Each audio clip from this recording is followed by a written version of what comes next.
Donc si toi tu es déjà nouvel arrivant, il y a le froid, ça te dépasse déjà, et tu vas encore aller chercher des cours qui sont difficiles, mais là, tu te fais beaucoup de temps. Ce qu'il faut dire, c'est qu'on était d'abord 4, donc on avait mis à peu près 5 000 $ chacun. Juste 5 000 qui n'est pas une grosse somme. On avait fait aussi une levée de fonds auprès des amis. Je pense qu'on avait eu 8 000 $ de plus. Okay. Et le reste, c'était vraiment du crédit bancaire. Oui, justement, c'est un bon leverage. C'est un bon leverage. Mais il faut attention aussi parce qu'on a fait, on a dû rembourser le crédit après de nos poches. Et ça nous a pris 2-3 ans. Pour rembourser cela. Ouais. Moi, par exemple, en maîtrise, j'ai eu la bourse. J'ai eu plusieurs bourses, mais une bourse que j'ai eu quasiment toute ma maîtrise, c'était l'exemption des frais.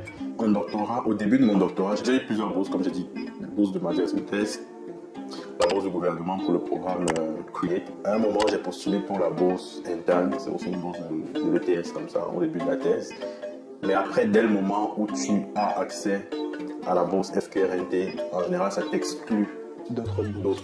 Oui, donc, dès le moment où j'ai eu ça, l'université a pensé que j'étais trop riche. J'avais atteint ton plateau, je ne pouvais plus postuler, donc beaucoup de bourses, je ne pouvais plus postuler. Quels sont ces éléments qui entrent en jeu lorsque tu postules pour les bourses d'études? Pour toi, pour être actionnaire dans un business, qu'est-ce que tu regardes? Je regarde beaucoup la... J'ai l'impression que ceci n'est que la tête d'un iceberg dont j'ai tellement envie de creuser. Tu viens de parler de ce que tu as financé par une banque canadienne.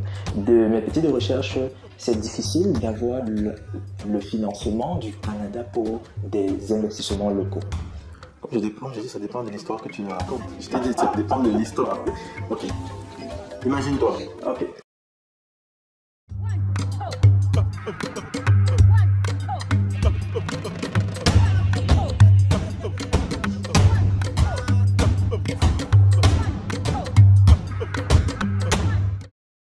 Ça fait plaisir de te recevoir.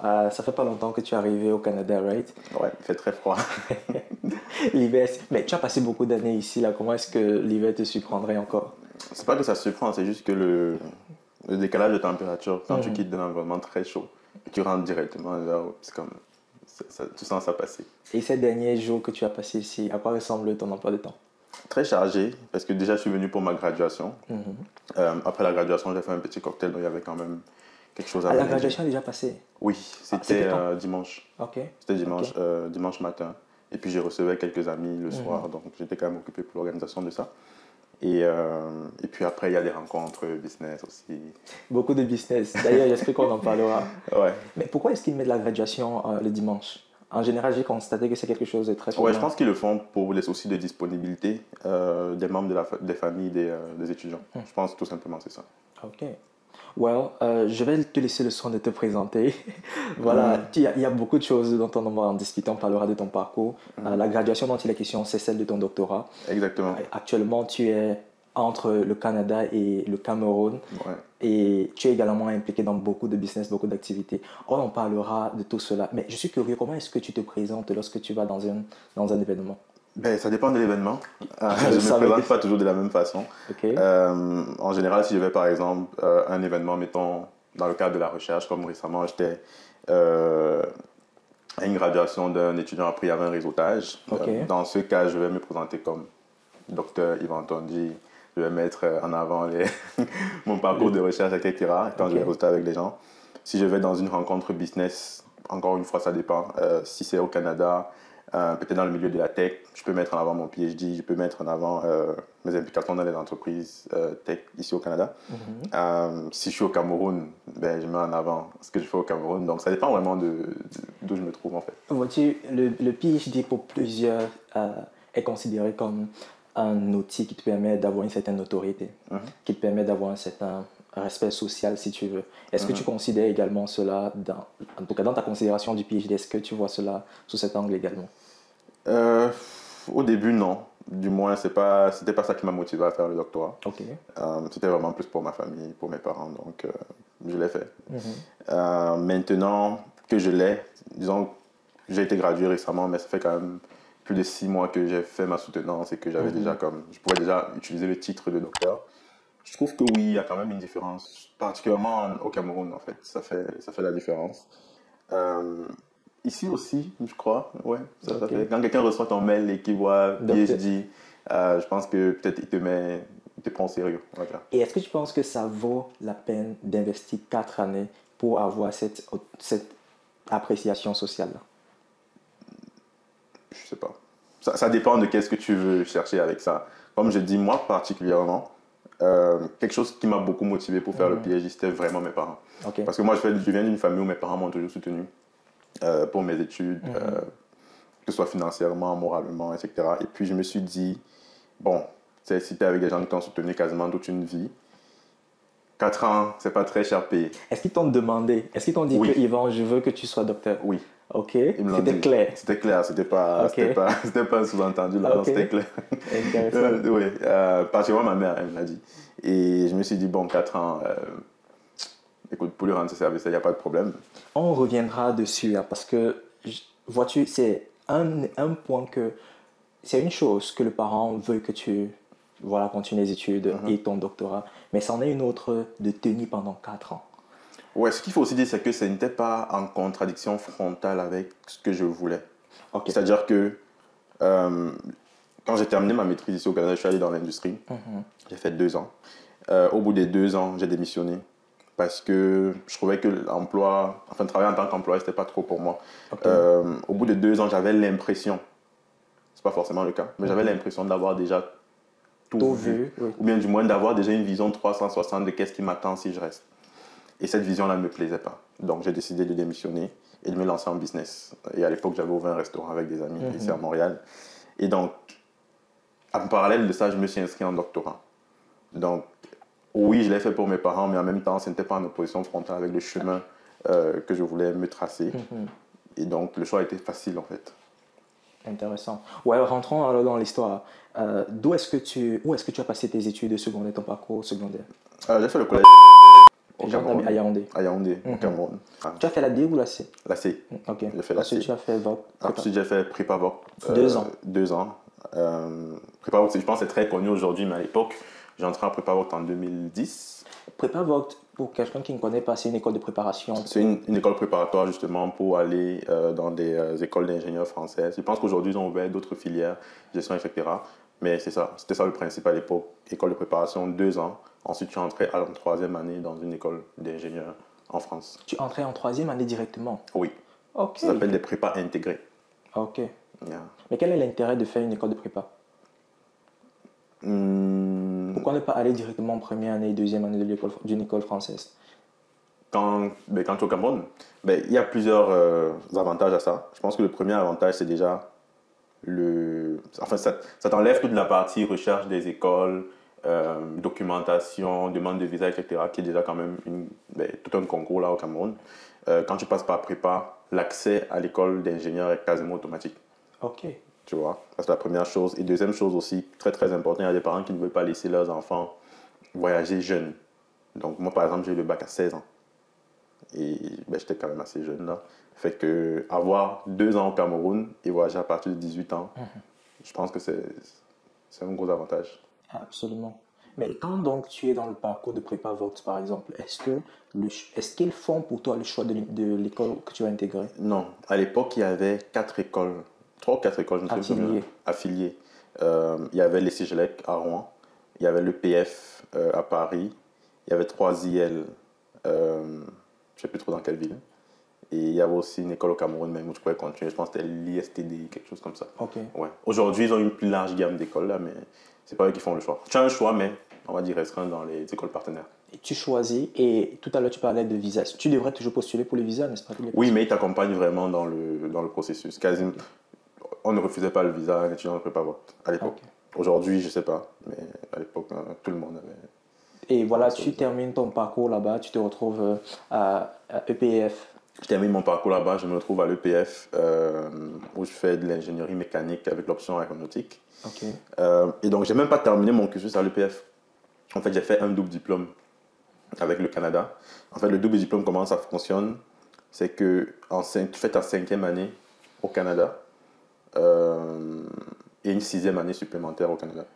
Et au bout de ces 2 ans-là, tu obtiens une maîtrise au Canada avec un diplôme d'ingénieur de ton école française. Donc, au lieu que ça te fasse un cursus de 5 ans, ça te fait plutôt un cursus de 6 ans, mais tu finis avec les diplômes dans les deux pays. Pourquoi tu décides de faire un double diplôme au Canada? En fait, c'est un concours de circonstances. Quand j'étais en troisième année, la deuxième session de la troisième année, je pense, ou la première session de la quatrième année, quelque chose comme ça, il y a un stage élève ingénieur qu'on devait faire. Et donc, moi, je décide de postuler au Canada. Donc, je suis admis dans un laboratoire de recherche pour faire ce stage-là en aéronautique. Et donc, le stage se passe très bien. La propriétaire du laboratoire, justement, qui va devenir ma directrice de thèse, mon superviseur, me propose de continuer à faire la recherche avec elle. Sauf que pour continuer à faire la recherche, il faut que je fasse une maîtrise recherche. Et à cette époque, il n'y avait pas de partenariat entre mon école et l'ETS. Donc, avec son aide, justement, on a créé un partenariat entre les deux écoles pour que je puisse justement accéder à ce programme-là. Exactement. Et le partenariat a été créé. J'ai fait mon double diplôme. Ok. Voilà. Ça veut donc dire que finalement, tu as fait ta quatrième année. Non, parce qu'après, je suis rentré d'abord en France. Fait un an. Fait 6 mois, je pense. Parce que la première session de la quatrième année, c'est ça le stage. Donc, je suis parti compléter ma deuxième session de la quatrième année. Et après, je suis revenu au Canada, justement pour la maîtrise. Et je suis puis retourné en France. Et alors, ton expérience en France a duré pratiquement 2 ans. Ouais, exactement. Comment a été ton expérience à l'EPF? By the way, comment est-ce que tu définis EPF? C'est École polytechnique féminine. Okay. Féminine? Oui. École polytechnique féminine? C'est quoi la particularité de cette école-là? Je pense qu'à l'époque, quand ça avait été créé, c'était juste pour les femmes. À un moment, ils ont commencé à être mixtes, mais ils n'ont juste pas changé le nom. Jusqu'aujourd'hui, ça continue avec le même nom? Ouais. Intéressant. En quoi est-ce que c'est différent de l'X, par exemple, le Polytechnique X? Je pense que c'est beaucoup moins coté. C'est tout simplement. Ouais. Ok. C'est toujours basé à Paris. Hein? À Sceaux, qui est une banlieue parisienne. Ok. Donc, ton expérience là-bas, tu suivais des cours après prépa, donc tu as suivi des cours et ensuite le stage? Déjà, il y a l'expérience au niveau de l'école, mais aussi la vie aussi comme nouvelle immigrée. En France, c'était quand même assez difficile. Parce que dans ma promotion, on n'était que 4 qui venaient du Cameroun. Genre, à prépa, en fait, on était à peu près une cinquantaine d'étudiants. La plupart d'entre eux sont partis à l'ECGLEC. Parce qu'à l'EPF, il n'y avait que 4 places, je pense. Et il fallait être parmi les meilleurs pour avoir accès à ces 4 places-là. Donc, quand moi je suis allé à l'EPF, je faisais partie des 4. Donc, on n'était que 4 noirs dans la promo remplie de... et ça, c'était dans la classe? Dans la promotion. Dans la promotion. Qui venaient d'Afrique du coup. Donc l'intégration était quand même difficile. Un peu difficile. Ouais. Et quels sont les gros challenges que tu as rencontrés là-bas? By the way, est-ce que tu étais en famille? Non. Ok. Non, j'étais vraiment étudiant, c'était universitaire. Les gros challenges, on va dire l'adaptation, première neige, le froid. J'aime toujours dire que même si au Canada il fait super froid, c'est en France que j'ai plus souffert du froid parce que c'était vraiment les premières neiges. Ok. Aussi, je pense que l'adaptation au niveau de la langue, en fait, parce qu'on ne le dit pas souvent, là, bon, moi je vais le dire parce que après les gens vont me détester pour ça, mais des fois quand tu vas à l'étranger, surtout en France particulièrement, parce que je trouve qu'ici au Canada, on a différents types d'accents, tu vois, et en plus même l'accent des Québécois est quand même prononcé. Et venant de l'Afrique, on pense que l'accent normé du français, c'est l'accent français. Et moi, j'étais dans Asso, et à cet endroit-là particulièrement, parce que ça peut être différent dans les endroits de France, je pense que les gens ne comprennent pas l'accent camerounais. N'entendez pas. Ah ouais. Donc, l'un des gros challenges que j'avais, c'était de changer. Enfin, on avait tous là, en tout cas, on devait changer notre accent pour se faire comprendre. Et c'était pratique, ça? Non, mais c'est difficile. C'est difficile. Mais au bout de 2 ans, j'avais quasiment changé mon accent. Je parlais vraiment comme un Français. Au point où, quand je suis venu à Montréal, les gens me disaient que j'étais Français. Donc j'ai dû refaire le chemin inverse pour retrouver mon identité camerounaise. Et en France, tu as gardé ton séjour tu as passé tout ton séjour en tant qu'étudiant. Oui. Alors, tu n'as pas eu une autre, comment ça se dit? Un autre statut? Non, parce que quand j'ai terminé au Canada, quand j'ai terminé la maîtrise, pour changer de statut, il faut avoir un diplôme. Donc moi, quand j'ai terminé ma maîtrise, j'ai eu le diplôme français et je pouvais retourner en France pour faire la transition. Ils ont quelque chose qu'ils appellent, à l'époque c'était l'APS, qui te donne, je pense c'est comme 12 mois ou 24 mois, quelque chose comme ça, pour trouver du travail, pour avoir maintenant une carte de résidence, etc. Mais si je le faisais, j'allais perdre plutôt l'opportunité. Moi, j'ai décidé de rester au Canada. Donc et qu'est-ce qui a particulièrement motivé justement ta décision de rester au Canada? Je trouvais qu'au Canada, je me suis mieux intégré. Je trouvais aussi que dans le domaine que je faisais, il y avait plus d'opportunités. Okay. J'avais finalement plus de l'expérience canadienne en termes de travail parce que j'avais fait le laboratoire de recherche, j'avais travaillé sur des projets avec des compagnies canadiennes, donc j'étais mieux parti si je voulais me développer au Canada qu'en France. Et puis aussi, je trouvais qu'au Canada, il y avait cet esprit entrepreneurial que peut-être en France, on ne retrouvait pas. Et cet esprit entrepreneurial, tu penses que ça vient d'où chez toi? C'est une bonne question. Peut-être des gènes aussi, parce que finalement, dans ma famille, on est quasiment tous entrepreneurs. Même si je ne vais pas dire que je me suis inspiré d'eux. Donc, c'est ça que je parle vraiment de gènes, parce que moi, quand je débute en entrepreneuriat, je pense que la personne qui m'a le plus inspiré, c'était Oussama Ammar. Je ne sais pas si tu le connais. Oui, français. The Family, tout ça, il m'a beaucoup inspiré. Donc, je n'ai pas regardé, mettons, mes parents, je me suis dit, oh, je vais faire comme eux. J'ai regardé plutôt Oussama Ammar. Mais c'est avec l'analyse, je me dis peut-être que ça vient des gènes. Et tu as parlé d'inspiration, mais qu'est-ce qui motive donc tes intérêts continus pour l'entrepreneuriat? Parce que jusqu'à aujourd'hui, c'est un chemin que tu as commencé et dont tu es en train de toujours continuer. Qu'est-ce qui... Hier, par exemple, je postulais à un programme québécois de formation en entrepreneuriat. Et ils ont demandé, qu'est-ce qui te plaît le plus par rapport à l'entrepreneuriat? Qu'est-ce qu'il y a par rapport à l'entrepreneuriat qui te plaît le plus? Qu'est-ce que tu répondrais à cette question-là? Je dirais le style de vie. Ok. C'est tout principalement ça. Ouais. Et qu'est-ce que tu entends par style de vie? Ben, le style de vie quand on est entrepreneur versus quand on est employé. Par exemple, je quitte du Cameroun, je viens ici. Il y a 10 heures, on fait une interview. Si j'étais employé, je ne pourrais pas le faire. En fait, ça confère une certaine liberté que malheureusement, en tant qu'employé, on n'a pas. Maintenant, je pense qu'il y a plein de choses qui sont innées, comme par exemple le fait d'être à l'aise avec le risque, le fait de toujours vouloir faire quelque chose. Je ne peux pas dire que c'est des trucs que j'ai travaillé parce que je suis juste comme ça, tu vois, non. Mais vraiment, ce qui me plaît le plus, c'est vraiment le style de vie. Alors, sur les réseaux en particulier, il y a toujours le même discours qui revient, cette liberté que l'on a lorsqu'on est entrepreneur. Mais qu'est-ce que l'on... Il y a assez moins de conversations sur le fait que quand tu es entrepreneur et que tu as des engagements, en soi, tu es même plus attaché à ces engagements que l'employé. Parce que l'employé peut... il n'a aucune signature envers le client de son patron. Donc, tu es plus tenu à tes engagements et contraint, bien sûr, avec certaines flexibilités, qui est que tu peux travailler en journée ou en soirée, mais les engagements restent et demeurent. Qu'est-ce que tu penses de cela? Hey, excusez-moi d'interrompre. Selon les statistiques de la chaîne, plus de 60% d'entre vous aimez les vidéos, commentez, mais vous n'êtes pas abonné. Je vais me prêter à l'exercice. Rassurez-vous que vous êtes abonné, ok? Activez surtout la cloche de notification pour ne pas manquer les prochains épisodes. Et aussi, Tioko Podcast, qui est ce que vous êtes en train d'écouter, existe sur d'autres plateformes de streaming, Spotify, Apple Podcast, Amazon Music et j'en passe. Je vous recommande également de me suivre sur ces différentes plateformes de streaming. Et puis une fois de plus, désolé pour le dérangement. Je pense que la liberté, ça ne veut pas dire n'avoir rien à faire. Ok. Je pense que la liberté, c'est faire ce que tu as choisi et faire ce qui te plaît. Et quand tu fais ce que tu as choisi et que tu fais ce qui te plaît, tu te sens beaucoup plus libre. Alors, vas-y. Et souvent, on a du mal à trouver ça chez les employés. Avant d'arriver au stade de faire ce que l'on veut faire, ce qui nous plaît, il faudrait bien payer les factures. Comment tu trouves cet équilibre entre le moment où tu choisis de t'investir dans ce que tu veux faire, qui d'ailleurs est lié avec son risque, qui est qu'à la fin du mois, tu ne peux pas être capable de payer tes factures, et le fait qu'il y a des obligations concrètes. Je n'ai pas compris ça. Du moment où tu choisis de te lancer pour faire ce que tu veux faire, il y a une période de temps que tu devrais t'accorder pour que ça puisse être rentable. Oui.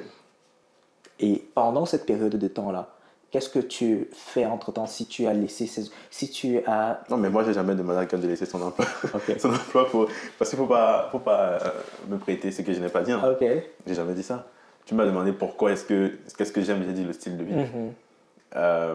Maintenant, comment faire la transition d'employé? Peut-être même pas d'employé. Allons même directement transition d'étudiant à entrepreneur. Peu importe la transition. Oui. Le point c'est, même cette période de transition-là a également les risques. Le risque étant que tu peux ne pas... Exactement, c'est pour ça que j'ai parlé d'être à l'aise avec le risque. Il y a des gens qui ne sont pas à l'aise avec le risque et vraiment pour ces gens-là, il ne faut pas être entrepreneur. C'est clair. Il faut être à l'aise avec le risque, il faut être à l'aise à redescendre pour mieux sauter. Absolument. Il faut être à l'aise à pouvoir avoir des mois où à la fin du mois, tu auras 0 dans ton compte bancaire. Ou même peut-être moins. Et alors, en revenant sur le parcours, parce qu'on va éplucher justement ton expérience entrepreneuriale. Te voici qui arrive au Canada, tu fais ta maîtrise. Oui, tu fais ta maîtrise après quoi tu vas en entreprise. Mais en entreprise, tu as travaillé avec le CIRO, qui est un centre de recherche. Est-ce que tu considères cela comme un emploi vraiment? Quand j'étais en entreprise? Oui, ce que tu entends par entreprise, c'était pas avec un laboratoire de Non, recherche. non, non. Ok, Non, le laboratoire de recherche, c'était pendant ma phase étudiante. ok. Parce que quand tu fais une maîtrise, recherche, tu as un laboratoire de recherche avec lequel tu travailles. Et quand tu termines dans ta maîtrise, J'ai travaillé chez Giro. Giro, moi j'ai parlé de Siro plutôt. Mais Giro, c'est quoi exactement? Non, Giro, c'est une entreprise qui fait dans l'optimisation. En fait, c'est eux qui organisent le transport en commun. Parce que dans le transport en commun, il y a l'aspect physique, les bus et tout, mais il y a tous ceux qui font la programmation des horaires de vol, enfin des horaires de passage, management des employés, tout ce qui gère le trafic en fait du transport en Ok. commun. Et je pense que c'est la plus grosse compagnie dans le monde. Leur plus gros concurrent à Toronto, je ne sais pas qui est premier, qui est deuxième. Et puis ils gèrent le trafic à Montréal et dans plusieurs villes euh, du monde aussi, particulièrement en Europe, en Amérique latine et même en Afrique. Oh, ils s'occupent de gérer en fait le trafic. En fait, ils fournissent la solution de gestion de trafic. Oui, en effet. Exactement. Ok. À travers quoi? Des softwares qu'ils vendent. Ouais, des softwares, exactement. Et au quotidien, donc, le travail consiste en quoi? Moi, j'étais analyste programmeur. Parce que quand je termine justement ma formation, je termine en 2016. Et c'est à cette époque-là que Bombardier avait tous les problèmes du monde. Ok. Je ne sais pas si tu t'en rappelles avec la C-Series, là, tout craché. Tu m'en parleras. Ouais, Bombardier avait quasiment tous les problèmes du monde. Et disons que le secteur de l'aéronautique était vraiment. C'est qu'ici au Canada, c'est vraiment Bombardier qui est à la tête du secteur aéronautique. Donc, beaucoup de compagnies aéronautiques sont des sous-traitants de Bombardier. Donc, si Bombardier va mal, en général, le secteur va aller mal. Et c'était le cas quand je terminais ma maîtrise. Et moi, comme je t'ai dit, j'aime toujours avoir un certain style de vie dans ce que je fais. Et je voyais bien qu'entrer dans ce secteur-là, à ce moment-là, même si je pouvais le faire, ça allait me contraindre vraiment à beaucoup de choses, des horaires de travail. Parce que quand on coupe des jobs, là, ceux qui restent Ouais. doivent faire des horaires Des sup. horribles, des salaires pas forcément élevés, etc. Donc moi, je décide de me réorienter. Parce que justement, quand tu fais aéronautique, tu as quand même une multitude de compétences, programmation, analyse, etc. Donc je décide de me réorienter en programmation. Et donc j'entre justement à Giro comme analyste programmeur. Et je fais 2 ans là-bas. Analyste programmeur, après j'étais analyste d'application. Et je pense qu'avant de quitter, je passais à l'analyse d'affaires. Et pour toutes ces positions-là, à quoi ressemblaient tes obligations? Analyste programmeur, au début, tu faisais juste de la programmation. Donc tu recevais des mandats justement des analystes d'application, des analystes d'affaires qui veulent peut-être développer de nouvelles fonctionnalités. Tu codes la fonctionnalité et puis tu fais soumettre. Analyse d'application, c'est un peu celui qui est entre l'analyse d'affaires qui parle avec le client et l'analyse programmeur. C'est-à-dire qu'il va recevoir, mettons, des nouveaux mandats qui sont traduits de façon qui sont théoriques là pour dire je veux que l'application puisse faire A, B, C ou D. Il va justement traduire ça en fonctionnalité pratique, logiciel que l'analyste l'analyste programmeur va prendre, il va coder. Développer, ouais. Et lui, maintenant, l'analyse d'application, on fait maintenant le test du code et renvoie l'analyse d'affaires qui va pouvoir faire le déploiement au niveau du client. Ok. Et comment a été ta transition entre la fin de ta thèse, du moins la fin de ta maîtrise et le début et ton emploi? Est-ce que tu as peiné à trouver du taf à l'époque? Oui, j'ai quand même peiné parce que Environ combien de mois? officiellement 2 mois, Ok. mais officieusement plus de 7 mois. Parce que j'ai commencé à chercher du travail, je n'ai pas encore terminé. All right. Et ça, c'est quelque chose que je conseille vraiment à tous les étudiants. Je veux dire, quand tu sais que tu vas finir dans 6 mois, commence à chercher du travail. Commence à te frotter au monde du travail parce que ça prend une certaine adaptation. Tu peux avoir toutes les compétences nécessaires.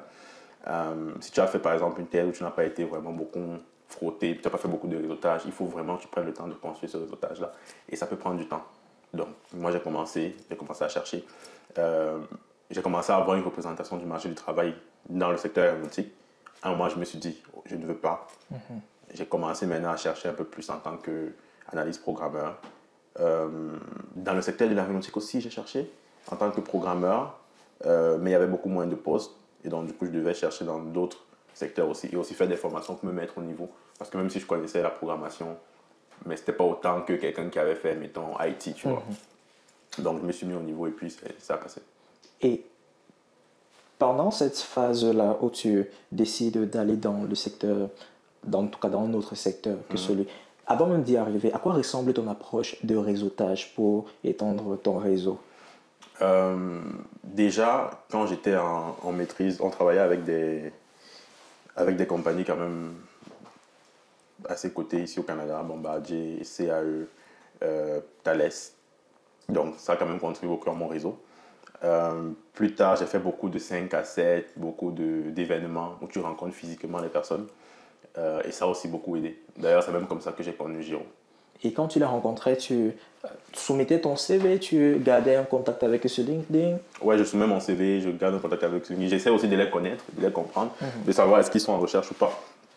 Parce que souvent dans ces trucs de réseautage-là, une erreur que beaucoup de gens font, c'est qu'ils veulent juste distribuer leur CV. Mais ça sert à distribuer ton CV si la personne n'est pas en recherche. La personne aura des fois l'impression en face que tu ne l'écoutes pas. Tu veux juste donner ton CV. C'est un peu comme des fois les gens qui... Non, je ne vais pas prendre cet exemple-là. Donc la personne peut avoir l'impression en face que tu ne l'écoutes pas. Oui. Donc il faut vraiment écouter, savoir même qu'est-ce que la personne fait en entreprise. Même si c'est une RH, le fait de poser des questions. Ah, tu es RH, comment se passe ton travail? Qu'est-ce que tu fais au quotidien? Ça permet vraiment de créer le lien. Quand tu crées ce lien-là, tu donnes ton CV s'il y a le besoin. S'il n'y a pas le besoin, tu peux juste garder contact sur LinkedIn, comme tu dis. Mais voilà, une observation que j'ai eu à faire, c'est que c'est facile d'entrer en contact avec ces personnes, surtout dans des événements où tu les verras physiquement probablement qu'une seule fois. C'est facile d'entrer en contact, d'avoir une très belle session d'échange avec eux. Mais comment est-ce que tu fais pour garder une connexion avec eux qui pourrait éventuellement porter ses fruits? Et quand je parle de porter ses fruits, c'est de dire, oui, j'ai rencontré beaucoup de personnes dans l'événement, je les ai ajoutées sur LinkedIn.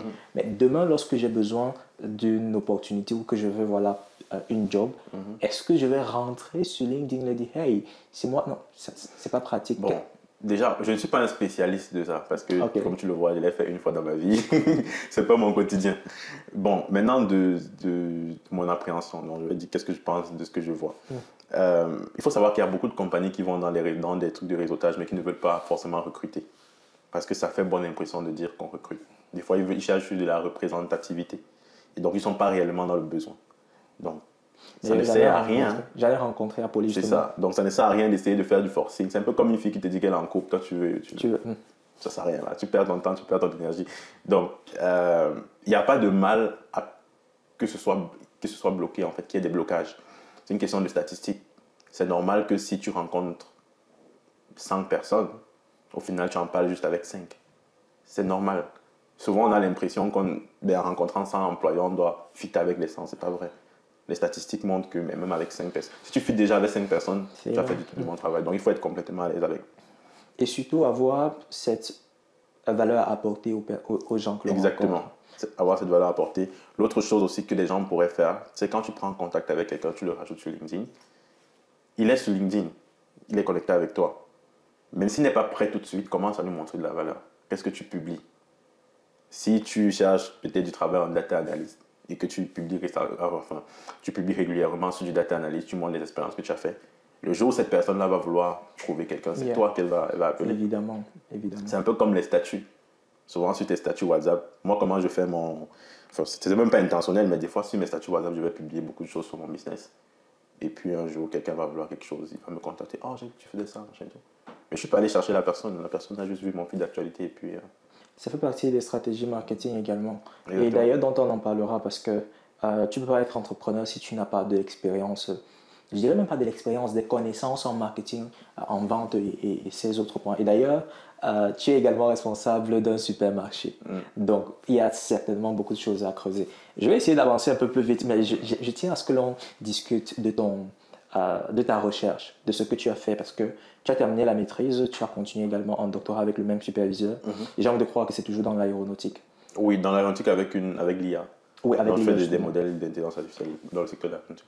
Avant que tu me dises exactement en quoi consistait ta recherche, aussi bien en maîtrise qu'en doctorat, j'ai vu, du moins, tu as également été highlight sur, comment ça s'appelle?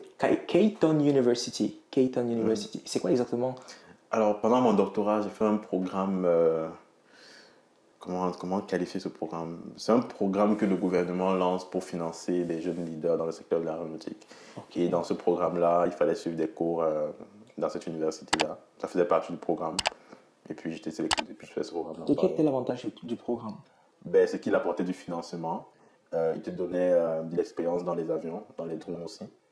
Et, Le financement, c'était à quelle fin? à des fins de recherche. Donc, il finançait ta recherche pour ton doctorat. Bon, c'est pas de l'argent qui est passé dans mes poches là, mais. Justement, c'est ce que je voulais dire. Ce que plusieurs personnes peut-être ne connaissent pas, c'est que en doc, en tout cas, je pense que c'est à l'international, il y a un plateau. Ouais. Quand tu as déjà une bourse et que tu reçois certaines bourses, c'est possible que tu ne dépasses pas un certain plateau. En fait, ça dépend beaucoup de ta directrice de thèse. En Ok. fait, parce que je pense, hein, excuse-moi si je dis des mauvaises choses, mais, dans le fond, ta directrice finance tes recherches à partir de sa chaire. Dans mon cas, c'était à partir de sa chaire. Donc, si elle reçoit du financement supplémentaire, ça se peut qu'elle te finance moins à travers sa chaire, mais elle prenne ce financement pour substituer. Tu vois, il n'y a rien de mal à ça. Maintenant, il y a certains professeurs qui vont plutôt décider d'en rajouter. Mais bon, chacun a sa politique. Ah, ok, je comprends. Je comprends. Dans ton cas, on n'a pas rajouté. Non. Ouais. Mais après, ça ne me dérangeait pas parce que j'ai eu d'autres bourses un peu plus personnelles. Ok, qui ne dépendaient pas d'elle. Voilà, j'ai une bourse quand même assez prestigieuse qui est la FQRNT, qui finançait, je pense, 25 000 $ par année. Oh, comme ça pendant quoi? Pendant 2 ans. Oh, wow. Pour l'avoir, j'ai dû postuler 3 fois quand même, mais Ok. c'était compliqué. Anyway, j'ai eu. Et ça n'avait vraiment rien à voir avec moi. C'est pas passé par elle. Par elle, c'était directement. Dans ton code. Ah Bon, ouais, ça ça va. c'est sûr que ça aide beaucoup. Oui. Mais voilà, alors, peut-être on finit d'abord le point sur les bourses. Pendant tout ton parcours, les bourses que tu as obtenues, ça a commencé en maîtrise, En right? maîtrise, oui. Quand tu as commencé à être financé pour ta recherche. Oui, en maîtrise, j'ai eu des bourses. En fait, comment ça se passe, c'est que ici, quand tu fais de la recherche, en général, tu vas être financé par ton professeur de recherche, qui va te payer pour la recherche que tu fais. Maintenant, à côté de ça, tu peux avoir des bourses de mérite à travers des concours, justement lancés par l'université. Moi, par exemple, en maîtrise, j'ai eu plusieurs bourses, mais une bourse que j'ai eu quasiment toute ma maîtrise, c'était l'exemption des frais de scolarité que le gouvernement donne. Cette exemption-là, je pense qu'elle est automatique au doctorat. Oui, Si je ne me justement, elle est trompe pas. automatique au doctorat. Mais en maîtrise, elle n'est pas automatique. Tu dois remettre parmi les meilleurs et postuler pour l'avoir. Donc ça, je l'ai eu. En plus de certaines bourses par concours aussi que j'ai eu de façon sporadique pendant ma maîtrise. Oui, alors, ce qu'il faut dire, c'est qu'à chaque année ou chaque session, l'université présente les bourses, Exactement. du moins, les bourses ouvertes et c'est très souvent répertorié sur le site officiel. Exactement. Tu postules selon les critères et voilà, tu l'obtiens. Et alors, en doctorat, tu as postulé uniquement à cette bourse-là que tu mentionnais? En doctorat, au début de mon doctorat, j'ai postulé à la bourse interne. En fait, j'ai eu plusieurs bourses, comme j'ai dit, bourse de ma directrice de thèse, la bourse du gouvernement pour le programme CREATE, justement, avec l'université Carleton. Et ce n'était que pour ceux qui sont dans le secteur de l'aéronautique? Oui, je pense que le gouvernement a lancé plusieurs programmes comme ça dans différents secteurs d'activité, qui n'ont pas forcément les mêmes noms, mais celui-là, c'était pour l'aéronautique. À un moment, j'ai postulé pour la bourse interne, c'est aussi une bourse de l'ETS, comme ça, au début de la thèse. Mais après, dès le moment où tu as accès à la bourse FQRNT, en général, ça t'exclut D'autres bourses. Ouais, Donc, c'est dès le ça. moment où j'ai eu ça, l'université a considéré que j'étais trop riche. Tu as atteint ton plateau, Oui, tu ne pouvais donc, plus obtenir. je ne pouvais plus postuler. Donc, beaucoup de bourses, je ne pouvais plus postuler. Ok. Et pour toi, quels sont ces éléments qui entrent en jeu lorsque tu postules pour les bourses d'études? Qu'est-ce qui est considéré comme très important et important à mettre de l'emphase? Je pense que chaque bourse, en fait, a ses critères. Ok. Il y a des bourses qui sont basées, et ça, c'est même dit clairement sur la fiche de la bourse, hein, il y a des bourses qui sont basées sur Bourse d'excellence, sur des bourses bourse d'excellence. sociétale par exemple, Exactement, d'engagement. d'engagement. Donc, ouais. Donc, il faut déjà bien comprendre les critères, s'assurer que tu as les éléments nécessaires pour répondre à ces critères-là. Par exemple, des bourses d'excellence, il faut avoir des bonnes notes. Et ça, je le dis toujours, souvent quand des nouveaux étudiants qui arrivent en recherche venaient me voir, ou même en doctorat, je leur disais toujours, faites très attention à vos premières sessions. Ok? Je sais que nous, on est Camerounais, on aime montrer qu'on est très fort. Vous n'allez pas prendre des cours très difficiles. Pourquoi? Parce que vous ne comprenez pas encore le système. Vous aurez peut-être des notes très moyennes et ça va vous plomber en fait votre note pour quasiment tout le doctorat. Pourquoi? Parce qu'en doctorat ou en maîtrise recherche, tu n'as pas beaucoup de cours. Tu as juste 4 cours ou 5 cours maximum, des fois même 3. Et donc, si sur un cours sur 3, tu as déjà une mauvaise note, Oui, ça affecte. ça affecte tout ton doctorat parce que tu as 3 cours et après, la prochaine note que tu as, c'est quand tu vas soutenir. Donc, les 3 cours que tu as vont déterminer en fait Si tu es éligible à si beaucoup tu es de éligible à bourses ou beaucoup pas. de bourses. Et c'est injuste, mais c'est comme ça. Donc, si toi, tu es déjà nouvel arrivant, il y a le froid, ça te dépasse déjà, et tu vas encore aller chercher des cours qui sont difficiles, ben là, C'est tu te fais compliqué, beaucoup de ouais. portes. Absolument. C'est ça. Absolument. Et donc, pour répondre à la question, au-delà d'avoir justement les aptitudes pour postuler à cette bourse, je pense que l'une des choses les plus importantes, c'est aussi vraiment pouvoir raconter des histoires. C'est fondamental. Parce qu'à la fin de la journée, c'est lui qui lit ton dossier de bourse, il n'est pas dans ta vie. Tu comprends? C'est pas, je veux dire, les seuls éléments qu'il a pour te juger, c'est qu'est-ce que tu écris. Il y a des éléments qui sont factuels que tu as écrits, comme par exemple ta note, tu ne peux pas l'embellir. Mais tout le reste, comment tu racontes ton parcours, ton projet de recherche, la cohérence que tu mets euh, entre tes expériences de vie et pourquoi tu as choisi tel projet et quel impact que tu vas avoir, c'est toi qui le racontes en fait. Et ça, c'est super important pour avoir des bourses. Absolument. Yeah. Absolument. Et ça, c'est ce qui entre dans la lettre de motivation. Exactement. Et est-ce que tu aurais de façon, est-ce que tu, pendant tout, parce qu'il faut dire que postuler à une bourse à des bourses, c'est beaucoup de travail. Exactement. C'est énormément de rédaction, de recherche, mettre les documents ensemble, chercher des lettres de recommandation et tout cela. Est-ce que tu aurais développé une approche, peut-être pas de façon consciente, où tu suis ce framework-là quand tu veux écrire, postuler à une opportunité? Like, ok, je prends mon cas, lettre de recommandation. Je sais que je vais très souvent mettre en avant mon parcours. Comment est-ce que ça se rapproche de ce que je fais maintenant? Et comment est-ce que ce que je fais maintenant est cohérent avec ce que je veux faire à l'avenir? C'est d'ailleurs plus ou moins ce que tu as mentionné. Est-ce que tu aurais développé des points clés que tu mettrais continuellement et qui probablement auront joué en ta faveur pendant toutes ces années? De façon consciente, c'est sûr que non.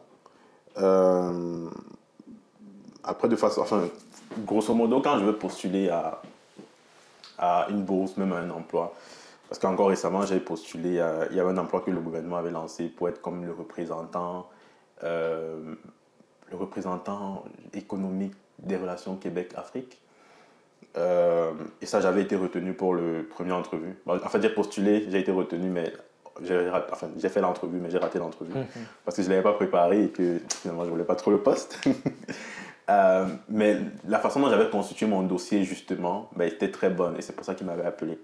Même si je n'ai pas fait D'études de relations internationales ou whatever. Mais tu sais, à travers, comme je dis vraiment, à travers l'histoire que tu racontes, celui qui regarde ça, il dit ouais. Et justement, à l'entrevue, ça se sentait vraiment que ben, je n'avais pas fait d'études dans les relations internationales parce que toutes les questions qui étaient propres à ça, je ne savais pas.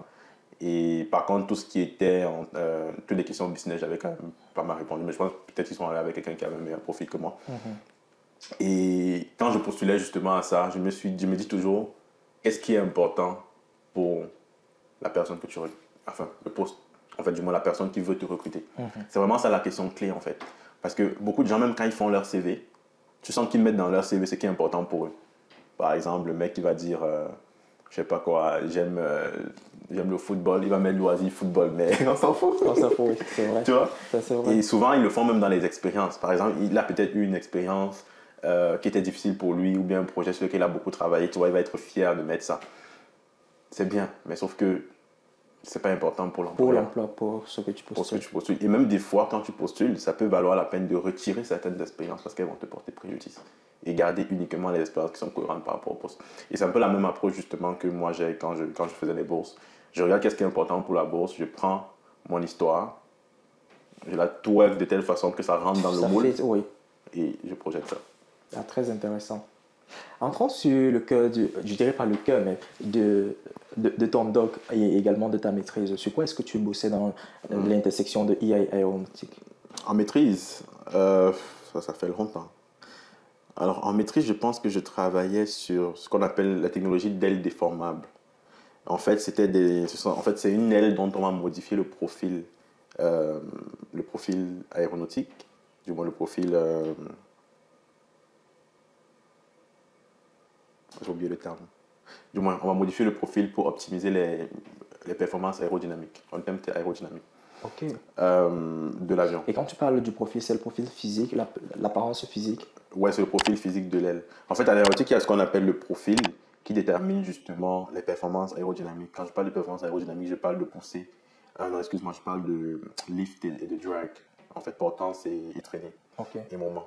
Donc ça, c'est vraiment dans les forces qui font voler l'avion, au-delà de la poussée qui permet à l'avion de faire avancer. Et quand tu prends une aile d'avion et que tu la découpes et que tu regardes la section, c'est vraiment ça qu'on appelle le profil. Ok. Et différents profils résultent à différentes performances. Alright. Et donc, les ailes ont des profils statiques.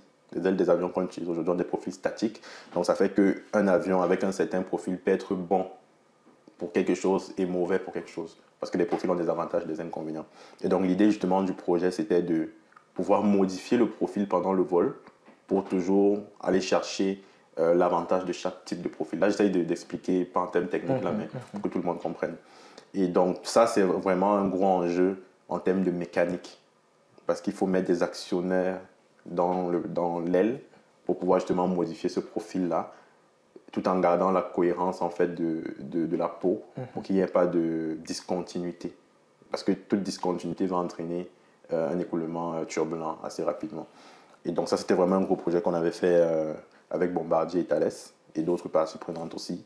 Et dans ce projet-là particulièrement, moi, je faisais de l'analyse de données. Okay. Une fois qu'on avait fait les tests en vol, je faisais de l'analyse de données pour justement vérifier que les performances qu'on souhaitait avoir étaient atteintes.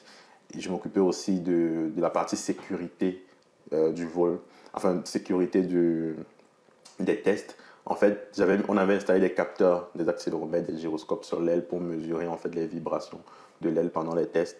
À noter que les tests étaient faits dans une grosse soufflerie à taille humaine, sur un vrai modèle d'aile, c'est pas un modèle réduit, dont la sécurité était super importante pour qu'il n'y ait pas de dégâts majeurs.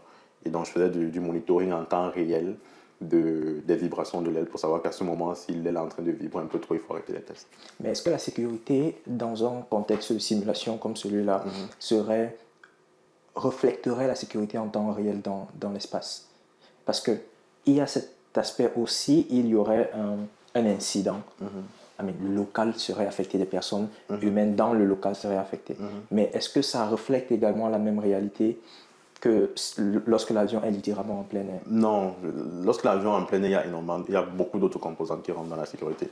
Donc cet aspect de sécurité que tu tenais, c'était plus sur... C'était vraiment plus la sécurité des tests, en fait. Justement, ça fait parce qu'une aile qui commence à vibrer beaucoup peut entrer en résonance et c'est d'une seconde à l'autre se décrocher et puis frapper. Donc, c'était vraiment la sécurité des tests. Intéressant. Qui n'est pas la même chose que la sécurité d'un vrai vol d'avion là, qui est beaucoup plus complexe.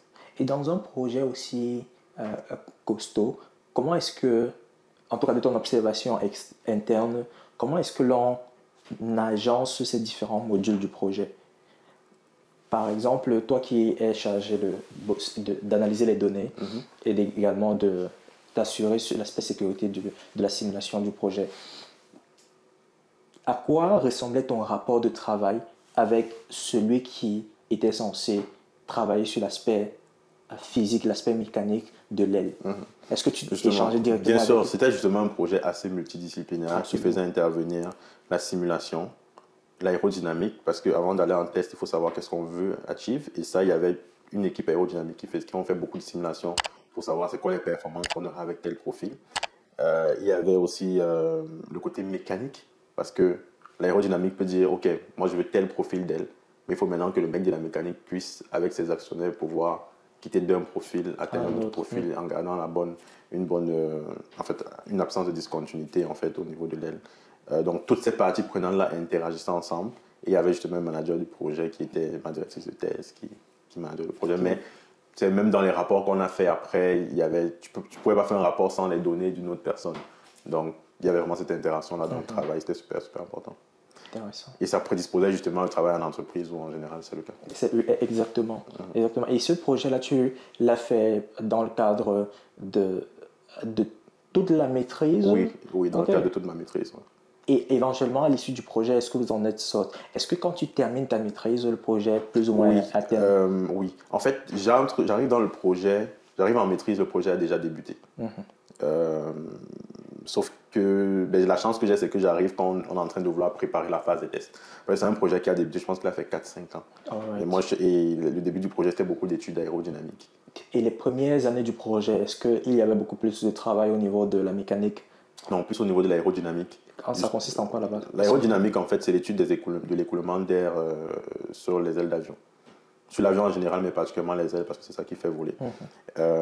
Et donc, dans le cadre de ce projet-là, les études aérodynamiques, justement, permettaient de savoir quel profil on aimerait avoir pour avoir telle performance d'avion. Et toujours, l'esprit est, du moins, le travail est plus sous une perspective d'optimisation. Exactement. Par rapport à ce qui l'état actuel de la... Exactement, exactement. Et c'est un projet, est-ce que tu parlais tout à l'heure de ce que Bombardier est un leader dans cette industrie-là. Est-ce qu'il n'y aurait pas des compétiteurs qui bosseraient également dans cette même... Ça se peut. Possible. Les technologies d'ailes déformables sont des technologies qui sont étudiées depuis très longtemps, dont on a déjà montré la faisabilité. Maintenant, dans le domaine de l'aéronautique particulièrement, pour que quelque chose qui est de la recherche pour être réellement implémenté, ça prend énormément de temps. Donc, non seulement énormément de temps, mais il y a aussi, comme d'autres aspects sécuritaires, justement, à regarder avant de pouvoir implémenter ça sur un vrai avion. Donc, ça ne m'étonnerait pas qu'il y ait beaucoup de compagnies qui sont en train de bosser dessus. Alors, je veux savoir, lorsqu'on est dans un contexte de simulation, est-ce que la souffleuse se veut représenter certainement pas toutes, mais le maximum possible la plage d'intempéries que, je dirais pas le ciel, mais simuler voilà les intempéries, toute l'aérodynamisme que l'avion rencontre en temps réel. Oui, ça ne simule pas forcément toutes les intempéries, mais ça simule, mettons, la base qui te permet de faire un modèle sur lequel tu peux évaluer des performances. Maintenant, les intempéries sont des perturbations. Une fois que tu as validé ton modèle déjà sans perturbation, tu peux éventuellement rajouter les perturbations pour savoir comment est-ce qu'il répond. Mais la soufflerie, disons, le but de la soufflerie, c'est vraiment pour représenter l'écoulement de l'air. Baseline. Oui, un baseline sur l'aile. Maintenant, il y a aussi une question de scale. Il y a des souffleries qui sont petites, des souffleries qui sont grosses. Quand tu fais des tests sur les souffleries qui sont petites, après, il faut comme faire une sorte de transmission linéaire, en fait, pour finalement arriver au résultat que tu obtiens déjà sur des plus grosses ailes d'avion. Donc, c'est un modèle réduit, mais qui n'est pas forcément représentatif d'une vraie aile. Mais qui te permet déjà de valider certaines choses. Alors, des compétences comme celle-là que tu as acquis, est-ce que tu penses que c'est transférable en Afrique avec la SECNA, par exemple, dans des projets en Afrique? Est-ce que tu penses qu'on bosserait sur ce type de recherche-là au pays, par exemple? Sincèrement, je ne sais pas. Tu n'as pas été en contact avec des personnes? J'ai été en contact avec une école au Cameroun, justement, qui forme des mécaniciens de pistes, là. J'étais en contact avec eux pendant un moment. Bon, finalement, on n'a pas travaillé ensemble. Donc, je pense que des compétences comme ça en Afrique, on en a besoin. Ce que je sais aussi, c'est qu'il y a beaucoup de compagnies aériennes qui préfèrent faire affaire avec des entreprises étrangères qui viennent recruter des personnes au Cameroun. C'est un peu ça qui est drôle.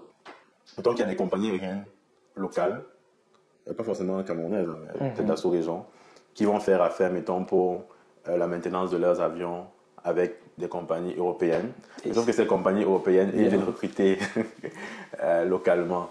Et ça expose un gros problème. D'ailleurs, c'est intéressant parce que tu as également un poste managériel actuellement au pays.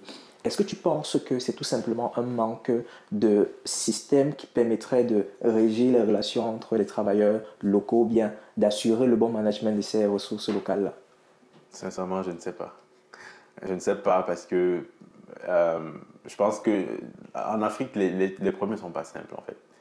C'est sûr qu'on peut rester de l'extérieur et se dire que non, on peut juste faire comme ça, non, mais quand tu rentres à l'intérieur, tu te rends compte qu'il y a souvent beaucoup de problématiques. Donc, je ne sais pas. Idéalement, ça devrait être comme ça. Pourquoi c'est pas comme ça, sincèrement, je sais pas. En tout cas, tu en diras certainement par rapport à ton expérience tout à l'heure. Fast forward, en doctorat, donc, sur quoi est-ce que tu bosses en doctorat? Ok, dans le doctorat, j'ai bossé sur... Enfin, le doctorat, c'était beaucoup plus facile, hein, je dirais.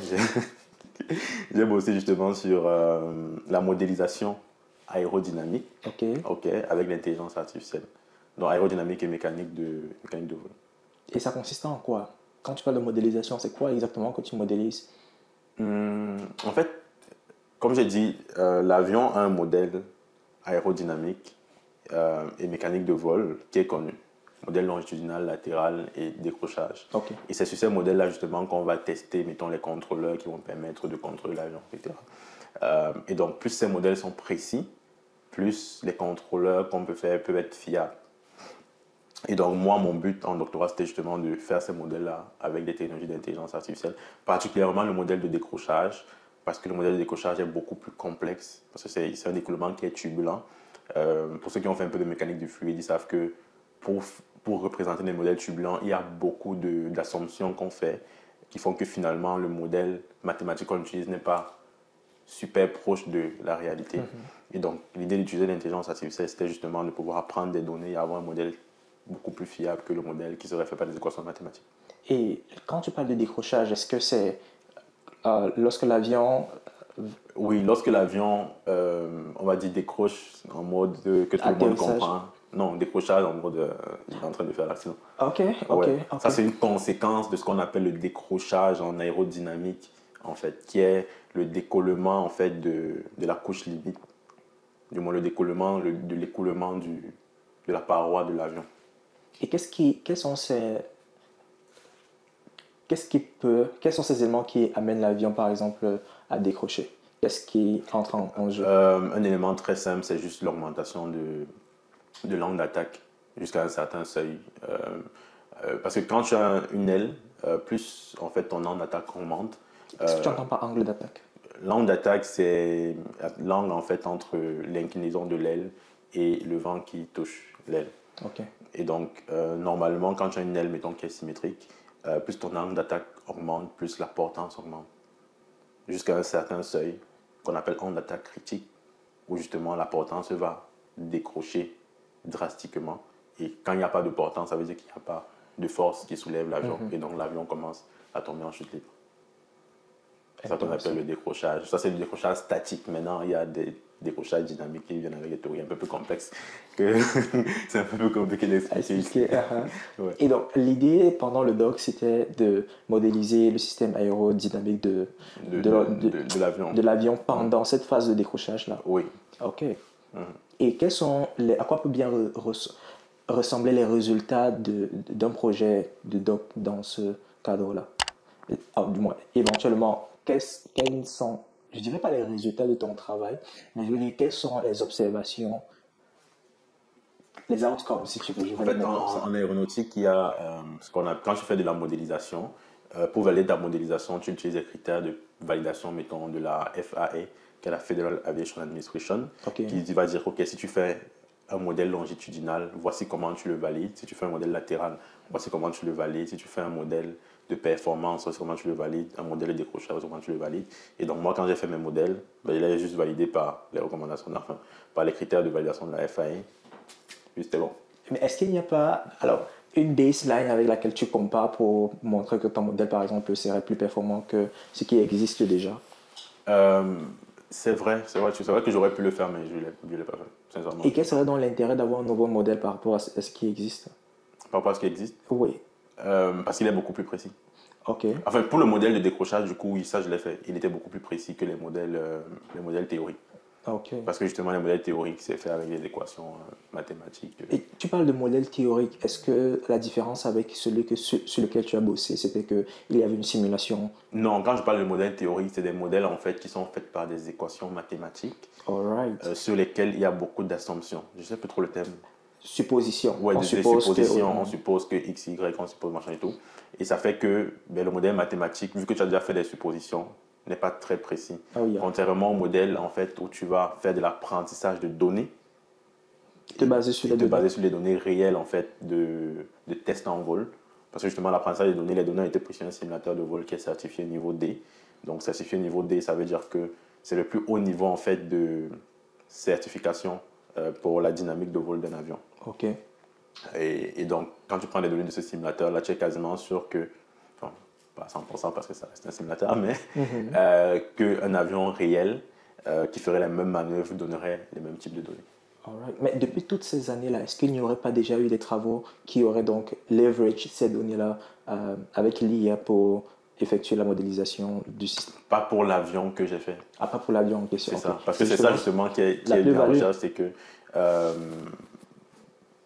si tu fais ta recherche, enfin du moins la recherche appliquée, qui est différente de la recherche fondamentale, je pense qu'on en avait parlé un peu, c'est que la recherche appliquée, tu peux prendre quelque chose qui existe déjà, tu testes sur quelque chose qu'on n'a jamais testé et tu montres que ça fonctionne. Et c'est valide. C'est valide. Parce que les modèles justement d'IA pour les dynamiques de vol des avions, je pense que j'en ai vu en revue de littérature. Maintenant, ce n'était pas les mêmes que pour moi. Les optimisations n'étaient pas faites de la même façon. Les combinaisons de méthodes aussi n'étaient pas forcément les mêmes. Et aussi, les applications n'étaient pas les mêmes. Donc, moi, j'ai travaillé sur 2 avions. Le Cessna Citation X, le J700 de Bombardier, pour lesquels il n'y avait pas déjà eu d'estimation. Intéressant. Alors, voilà, tu disais tout à l'heure que pendant que tu fais ton doc, tu as un restaurant que tu es en train de gérer. Quand je commençais mon doc. Quand tu commençais ton doc. Ouais. Et ceci, c'est immédiatement après ton travail au Giro. Oui, le projet de restaurant avait commencé à peu près pendant mon travail. Donc, à un moment, j'ai juste démissionné pour préparer l'ouverture.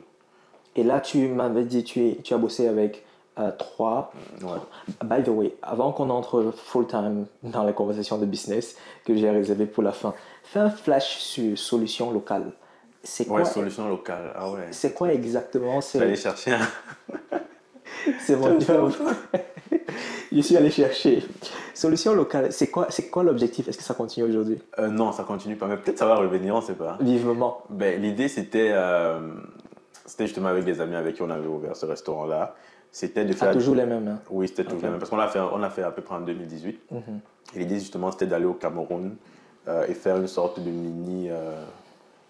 mini-événement entrepreneurial local où des étudiants d'université ou d'école de formation allaient venir, on allait les pitcher, enfin du moins les apprendre certaines compétences entrepreneuriales et qu'ils allaient pouvoir utiliser pour monter des projets en 2-3 jours. Des projets qui pourraient être financés et sur lesquels ils pourraient travailler pendant leurs études aussi. Vous en avez fait 2 éditions? Non, on a fait une seule édition qui avait vraiment beaucoup marché et les gens étaient vraiment contents. Et puis, c'est ça. Et quelles ont été les difficultés que vous avez rencontrées? By the way, est-ce que c'était vous vous êtes déplacé physiquement? Oui, on s'est vraiment déplacé physiquement. D'où vient cet engagement, cette motivation là? Je pense qu'on est juste comme ça. C'est ça, c'est que, je sais pas. La formation était gratuite, ou bien? Oui. Le programme était gratuit. Vous vous déplacez, vous organisez tout ce qui est organisé. Quels étaient vos critères de sélection? Je ne me souviens plus très bien, mais on demandait aux gens de postuler, d'envoyer une lettre de motivation et pourquoi ils voulaient faire ça. Je pense que finalement on avait pris tout le monde, enfin, tous ceux qui avaient postulé. On leur avait même payé le transport, si je me souviens bien, parce qu'on avait fait ça à Bouddha. Et puis il y avait des gens d'une autre université qui voulaient venir participer, donc on avait financé le transport. C'était vraiment du caritatif. C'est très intéressant parce que non seulement vous vous déplacez, les billets d'avion, je ne veux même pas parler de cela, et vous contribuez encore financièrement sur place.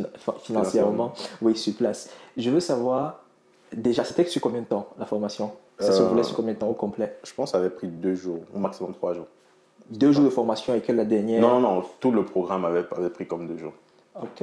Et à la fin du programme, il devrait être capable de sortir avec un projet. Mais vous vous engagez à former les étudiants, des jeunes. Est-ce que vous avez reçu une formation formelle ou alors vous êtes allé sur votre... On est allé sur votre expérience. Sur notre estime de nous-mêmes.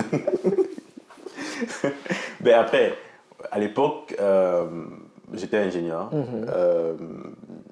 Je travaillais, donc ingénieur qui travaille. J'avais aussi une maîtrise. Mes 2 amis étaient étudiants en doctorat déjà. Je pense qu'on avait la légitimité. Aujourd'hui, ils ont terminé. Ils ont terminé bien avant moi. Je pense qu'on avait la légitimité de former des personnes qui étaient en première et deuxième année d'université. Est-ce que vous donniez des accréditations? On avait fait des documents.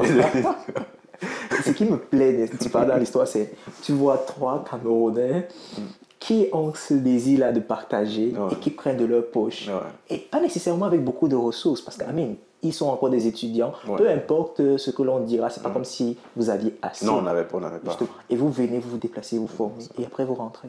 Ouais, on l'avait fait. Et est-ce que vous êtes en contact avec des personnes? Ça porte des fruits, le projet jusqu'à présent? Non, je t'avoue qu'aujourd'hui, je ne suis pas en contact. Il y a peut-être 2-3 personnes qu'on interagit sur WhatsApp, mais je sais qu'il y avait aussi une personne qui était finalement venue au Canada, avec qui on avait gardé contact, mais pas plus que ça. Et est-ce que vous avez cherché à ce que le projet continue, au sens de dire, on va trouver des partenaires qui pourront soutenir le projet, pas nécessairement financièrement, mais la vision du projet?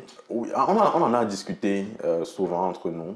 Je pense même que dans l'avenir, ça pourra se faire peut-être de façon un peu plus formelle, parce qu'il faut dire que c'était vraiment un test. Parce que l'idée derrière, c'était justement de pouvoir créer une sorte d'incubateur. À l'époque, je suivais beaucoup Oussama Hamar, donc je pense que c'est peut-être lui-même qui a permis de modeler vraiment ce truc-là.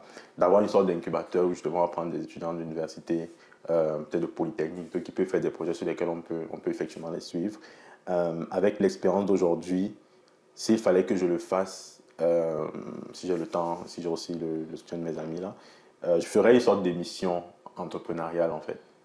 Parce que justement, avec les compétences que j'ai en marketing aujourd'hui, je ferais une émission entrepreneuriale où je draguerais vraiment beaucoup d'audience de telle façon que les entreprises locales, même les banques, voudraient participer, voudraient primer. Donc, je trouverais un moyen pour ramener des gens qui ont de l'argent et qui veulent de la visibilité. Un peu comme les émissions qu'on a ici, il y a Dragon, Ice, machin, tout ça.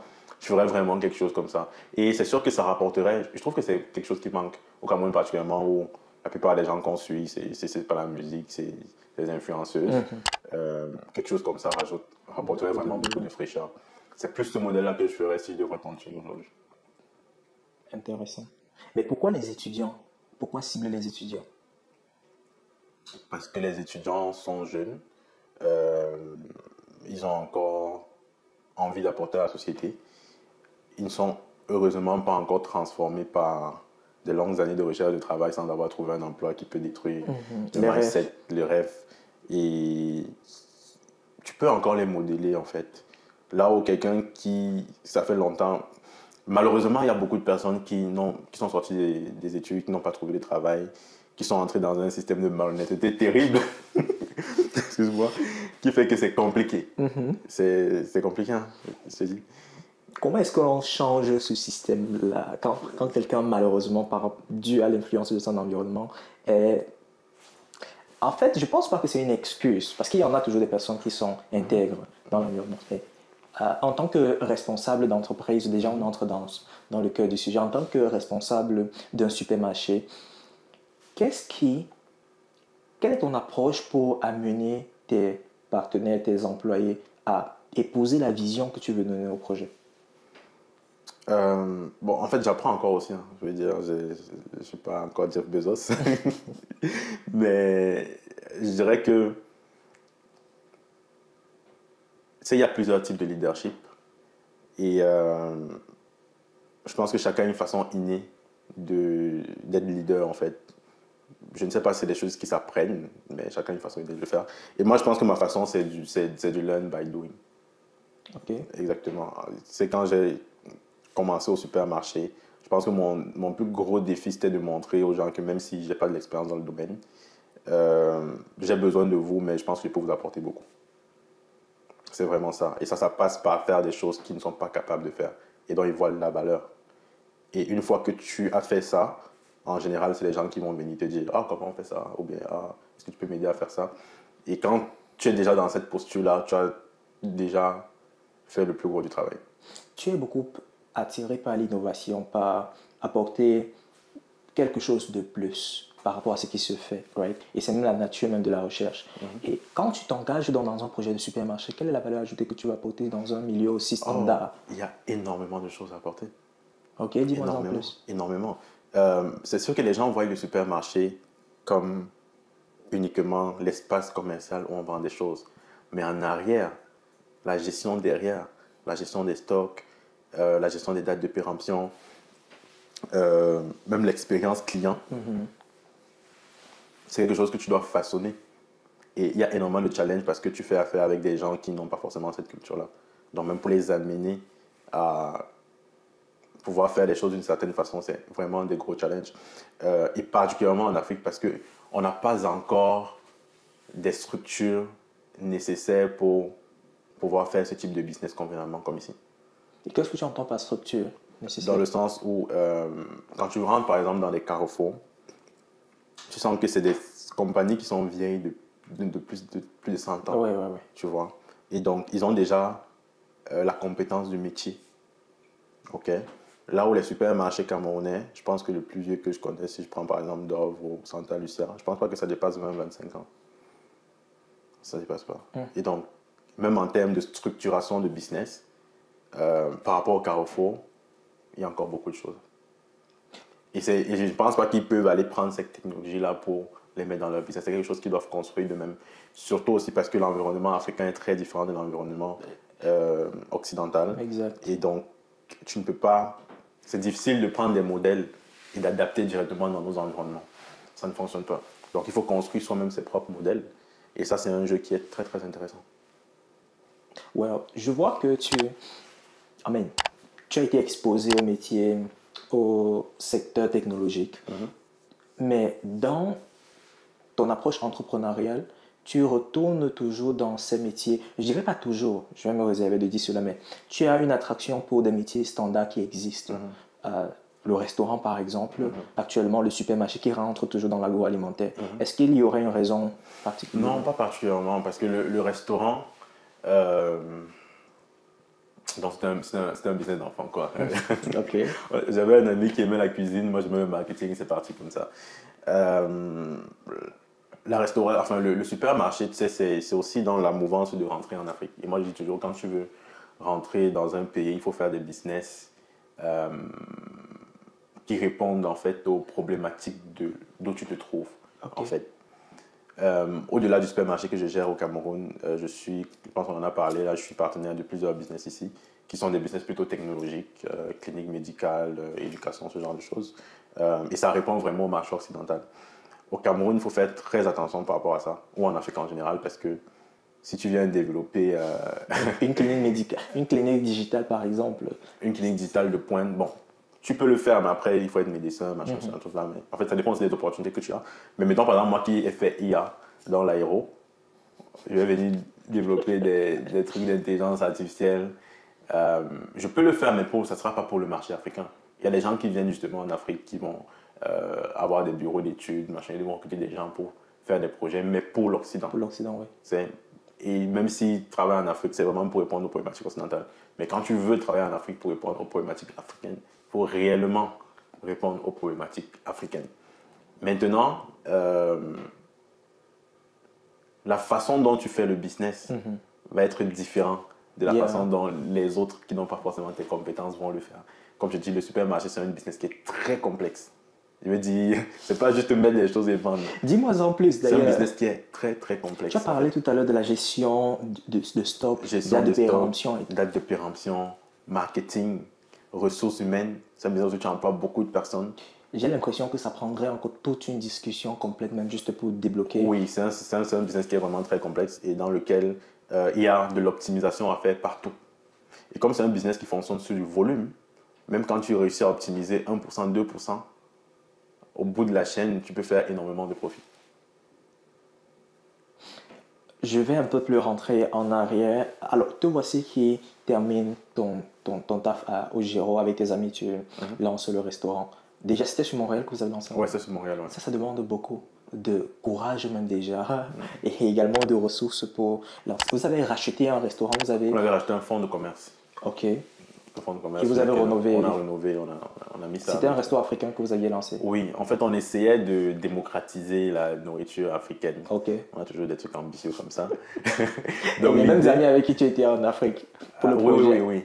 Donc l'idée c'était que tu sais, quand tu arrives aujourd'hui, tu ouvres un restaurant chinois, les gens savent c'est quoi la nourriture chinoise. Du moins quand je parle des gens, c'est des Québécois et des autres cultures.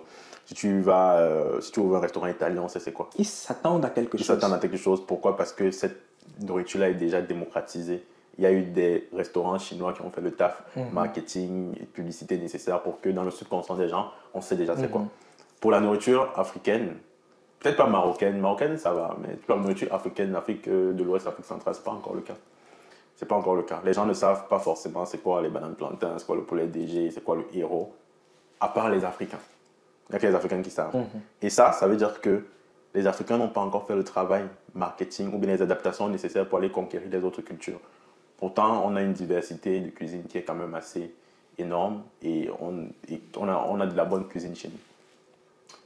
Mais sauf que le service des fois à la clientèle ou bien l'aspect marketing n'est pas ça.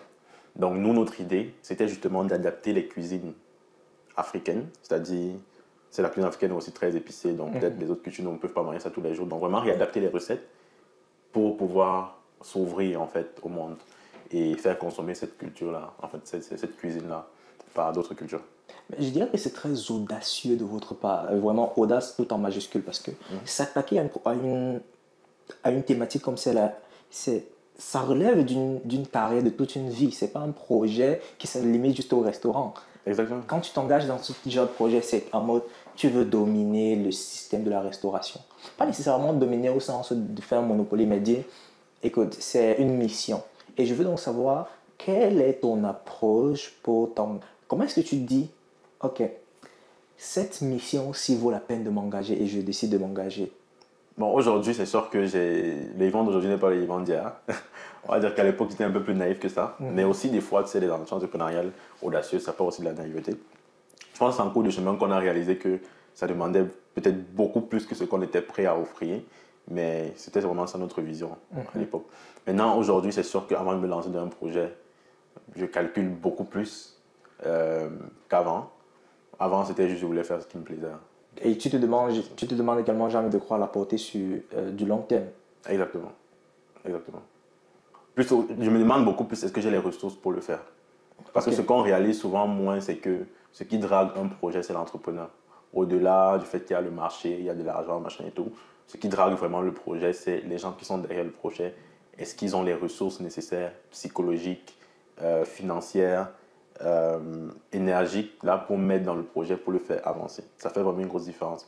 Et donc, quand tu veux faire un projet aujourd'hui, si tu n'as pas ces ressources-là, il vaut mieux ne pas se lancer. Absolument.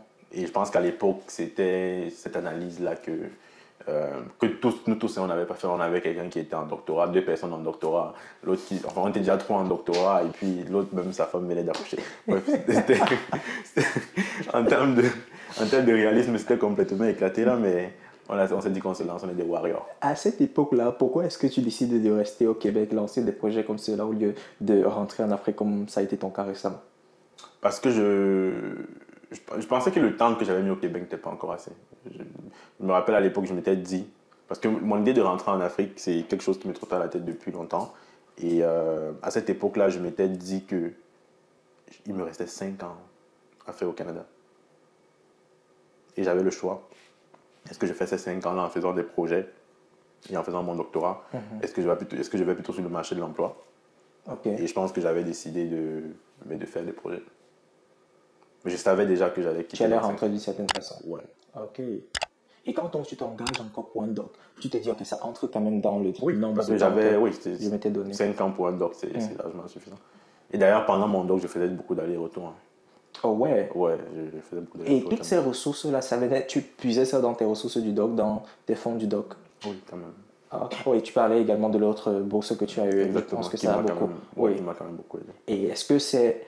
Alors, l'investissement du restaurant, tu l'as eu de par les jobs que tu as, le job à Giro que tu as eu à obtenir? Oui, ce qu'il faut dire, c'est qu'on était d'abord 4. Donc, on avait mis à peu près 5 000 $ chacun.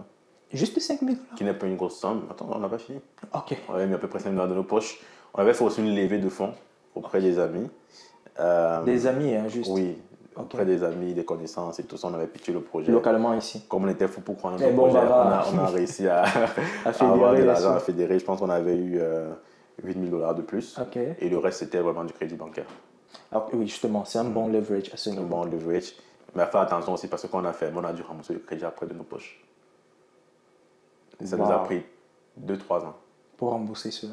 Ouais. Au total, vous avez dû mettre combien, si ce n'est pas discret, pour le projet? Je pense qu'on était à un bon 70 000 $. Juste pour lancer, hein? Oui. De la banque, environ combien? Tu prends les 20 000, tu rajoutes les 7 000, le reste.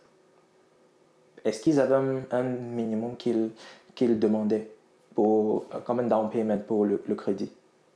Oui, ils voulaient savoir si vous êtes déjà lancé, ce que vous avez apporté.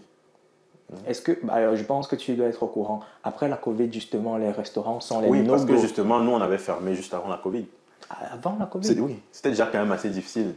En fait, notre restaurant, on a fait quoi? 7 mois, 8 mois. C'est tout? Ben oui. Et vous avez vendu le fonds? On a vendu le fonds, on l'a quasiment liquidé. Mais au moins la liquidation, ça ne vous a pas permis de rembourser la dette? Non, mais quelle dette? Comment ça?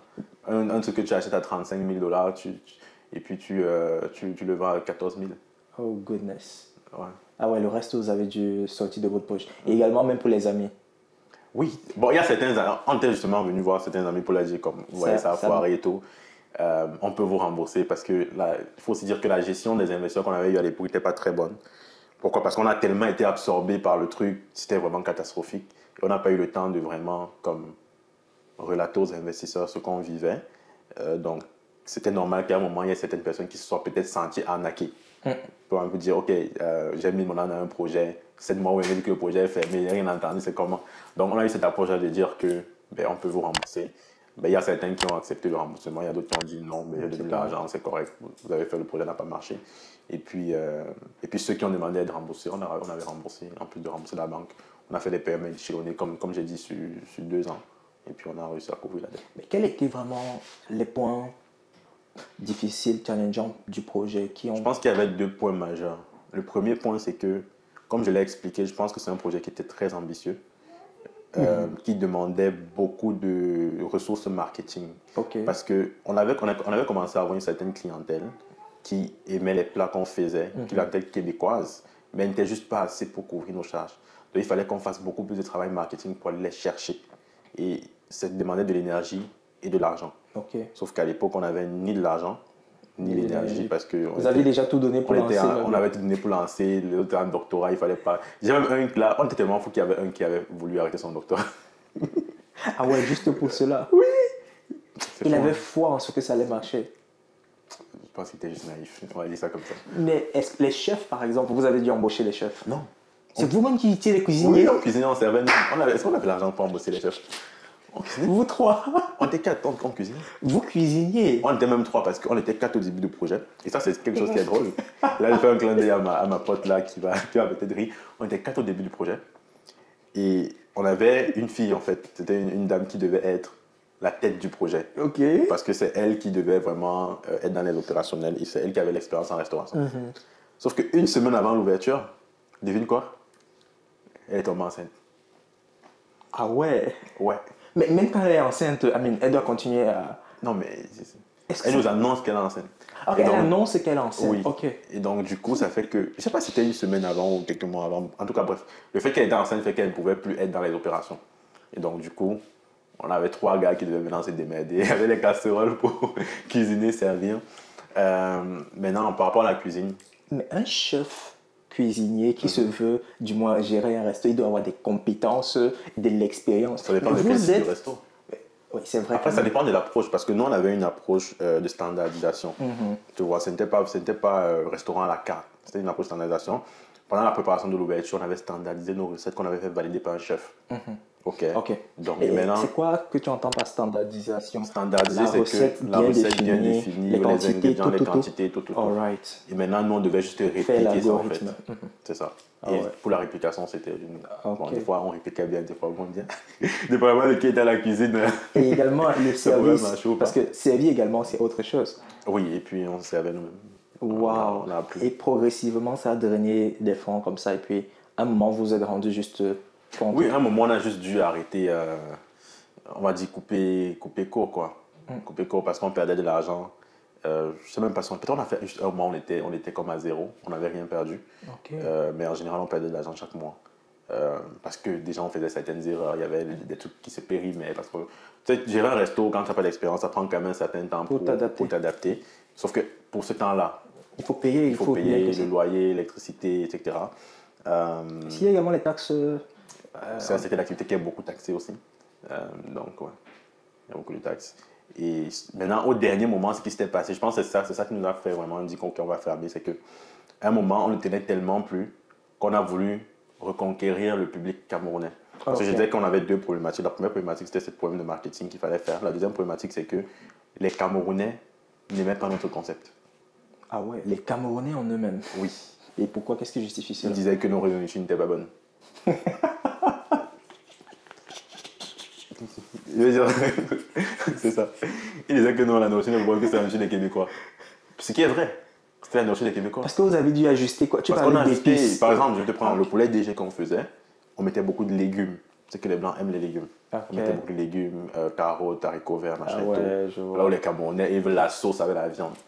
Tu vois. Donc quand un Camerounais vient chez nous pour le poulet DG, ils ne se reconnaissaient pas. Est-ce que moi je suis un herbivore? Et donc, À un moment, justement, vu qu'on avait quand même une bonne communauté camerounaise qu'on connaissait, vers la fin, on s'est dit, ah, on a besoin d'argent, là, il faut qu'on retourne un peu chez les Camerounais. On a changé le menu, on a commencé à faire des trucs à la façon camerounaise. Et On a vous même fait le perdez héros. justement. Maintenant, et on s'est rendu compte que, en faisant ça, on a perdu toute notre clientèle québécoise parce que, en plus de ça, on organisait des événements. Tu sais, il y a les Camerounais qui venaient là, ils buvaient la bière, ils commençaient à bavarder et tout ça. Ah ouais. Et comme le local était petit, ça fait que même les Québécois qui Ils venaient peuvent manger plus tranquillement, avoir de la même en bière. termes d'ambiance, ils ne se retrouvaient plus. Donc, toute la clientèle québécoise est partie. Et après ça, on s'est retrouvé avec un resto qui fonctionnait plus ou moins bien. Euh, on arrivait à rentrer un peu dans nos chiffres à la fin du mois. Mais finalement, on était dans une route qui n'était pas celle de notre vision. Parce qu'on avait perdu toute la clientèle québécoise. Là, on faisait vraiment le restaurant du quartier. Du pays. Qu'on avait toujours eu à critiquer. Et pour lequel on voulait ouvrir un restaurant. Différent, ouais. Différent. C'est drôle, hein? Et donc, du coup, on a décidé d'arrêter et puis de passer à autre chose. Waouh! Et entre-temps, en termes de disposition, d'implication dans le projet, est-ce que c'était pas coûteux pour toi, en termes d'horaire, du temps que tu passais et tout cela? Moi, c'était très coûteux. Et ça te Autant permettait, pour moi que pour les autres. est-ce que ça te permettait de faire d'autres projets, d'impliquer dans d'autres projets? Non. À l'époque, le restaurant, c'est aussi quelque chose de très demandant. Je trouve que le restaurant, c'est un business qui est quand même très ingrat. En fait, c'est très demandant et ça ne rapporte pas beaucoup. Et c'est demandant physiquement. Oui, justement. Il faut être là. C'est ça. Non, je n'étais pas impliqué dans notre projet, donc je faisais ça et ma thèse en même temps. J'étais au début de ma thèse, donc j'arrivais quand même encore à jongler. Et puis, quand le restaurant a fermé, j'ai fait autre chose. Et alors, voilà, le restaurant ferme, j'ai envie de croire, te concentres un peu plus à ta thèse, mais à côté de ça, tu tombes. Non, même pas. Quand le restaurant a fermé, je pense que 3 semaines après, j'étais sur un autre projet. Et c'était quoi, c'est dans quoi est-ce que tu t'es lancé? Là, j'avais commencé à faire à vendre des cours en ligne, en montage vidéo. C'est là où je rencontre justement ma partenaire, qui est aujourd'hui ma partenaire pour la clinique, parce qu'elle est optométriste de formation. Et à l'époque, on faisait des couvertures de mariage ensemble, de façon sporadique en fait.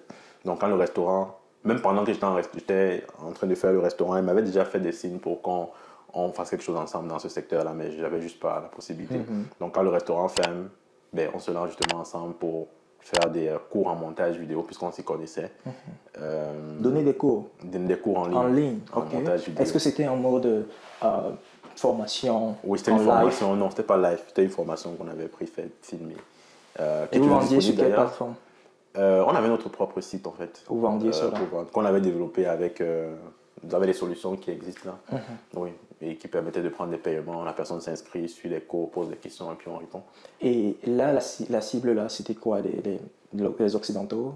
N'importe qui veut se former en montage vidéo. Après, c'est sûr qu'on avait plus d'Africains, plus de Noirs là comme clients. Je pense que c'est aussi à cause de notre accent. Les Québécois, ils voient deux Camerounais qui parlent, ils ne vont pas forcément se sentir représentés. Okay. Donc, on a eu plus une clientèle afro. Et c'était quoi votre approche de marketing pour ce projet? On a fait des vidéos YouTube. C'est là où justement j'ai commencé du YouTube. Parce que ma première chaîne, c'était une chaîne de montage vidéo. Okay. Donc, ça me permettait de drainer quand même une audience, de les fidéliser aussi. C'est aussi à ce moment-là que j'ai appris à faire du ad, Google Ad, Facebook Ad, qui permettait quand même de vendre. Et je pense que c'est vraiment le truc qui a fait un déclic au niveau du marketing. Pour moi, c'est là où je me suis rendu compte que tu peux vraiment mettre en place des systèmes, comme on dit, que tu dors, l'argent travaille pour toi.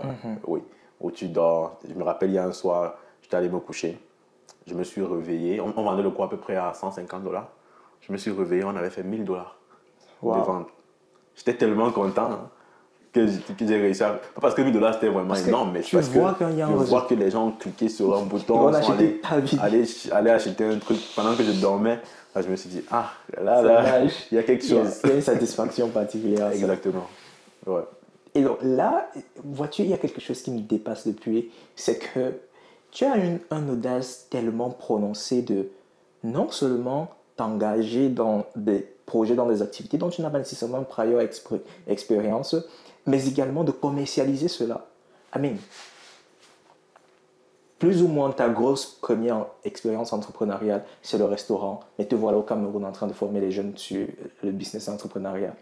Après ton échec de business, tu pars former des gens sur le montage vidéo. Toi, tu n'es pas un monteur vidéo professionnel. Et j'ai envie de Qu'est-ce que tu entends par monteur vidéo professionnel? Écoute, je connais en tout cas des monteurs vidéo professionnels et ce que j'entends par là, c'est que c'est leur domaine d'expertise. Ils ont étudié cela. À l'époque, j'étais un monteur vidéo professionnel. Alright. Oui, je montais des vidéos. Par expérience, par learn by doing, comme tu le disais tout à l'heure. Il y a des secteurs pour lesquels, sincèrement, on n'a pas besoin d'aller à l'école. Et le montage vidéo, ça en fait partie. Avant de donner des cours en montage vidéo, j'avais quand même fait 4-5 ans de montage de vidéos de mariage que j'avais filmé, édité, livré aux clients qui étaient satisfaits. Donc, ouais. Mais juste pour répondre à ta question, je pense que l'un des trucs qui me caractérisait beaucoup quand j'étais jeune, c'est vraiment mon rêve d'enfant, c'est que je me suis toujours dit que je peux faire ce que je veux dans la vie. Et ça, c'est quelque chose qui me guide toujours jusqu'à aujourd'hui. C'est pour ça qu'en business, je ne suis pas quelqu'un qui est passionné par un secteur d'activité en particulier. Et c'est au-delà de l'argent que le business peut apporter, ce qu'on recherche derrière. Moi, je te dis, ce que j'aime le plus, c'est le style de vie. Et quelque chose qui me motive beaucoup, c'est l'expérience que je peux avoir, en fait. Si je veux aller faire dans les ports, pourquoi je ne vais pas faire? Je vais faire. Terminé. Si tu as les ressources, tu te lances. Oui. Et puis, je vais apprendre comment on le fait et puis je vais le faire. Tout simplement. Après, il y a des secteurs qui sont spécifiques, régularisés, comme peut-être avocat, médecin. Oui, là, c'est différent. Mais là encore, tu peux trouver quelqu'un qui te permet de t'insérer parce que là, justement, j'ai eu la chance de trouver ma partenaire là. Et aujourd'hui, je peux dire qu'on est dans le domaine médical. Alors, et j'apprends beaucoup dans ce domaine. Et dans ce projet-là, ça consiste en quoi le projet, si ce n'est pas indiscret? En fait, elle a ouvert une clinique de sécheresse oculaire. La sécheresse oculaire, c'est une condition qui affecte beaucoup de personnes, 30% des gens au Québec, tu vois. Il y a même les chiffres, hein. Wow. 30% des gens au Québec. Et ça se manifeste beaucoup par les yeux qui piquent, qui pleurent, etc. Beaucoup de gens qui travaillent sur l'ordinateur en souffrent, même des fois ils ne le savent pas. Et même en Afrique, je pense qu'on en souffre beaucoup avec la poussière et tout. Et ouais, c'est un gros marché quand même qui existe. Et donc la clinique, c'est une clinique de second rang. C'est-à-dire que c'est une clinique de spécialité. Donc quand tu vas chez l'optométriste général qui te fait des examens, il se rend compte que tu souffres de sécheresse. Il peut maintenant te référer à cette clinique-là pour que tu aies des traitements. Et le traitement, alors le service de la clinique consiste tout simplement à... Hold on, tu as dit c'est celle de second ordre qui refait la clinique? Non, c'est la clinique de premier ordre qui va te référer pour les traitements. Pour les traitements, en fait. Ah, ok. Et donc, votre service, quand tu parles de clinique, c'est clinique digitale? Non, c'est une clinique physique. Ok, physiquement. Hein? Alright. Et est-ce que...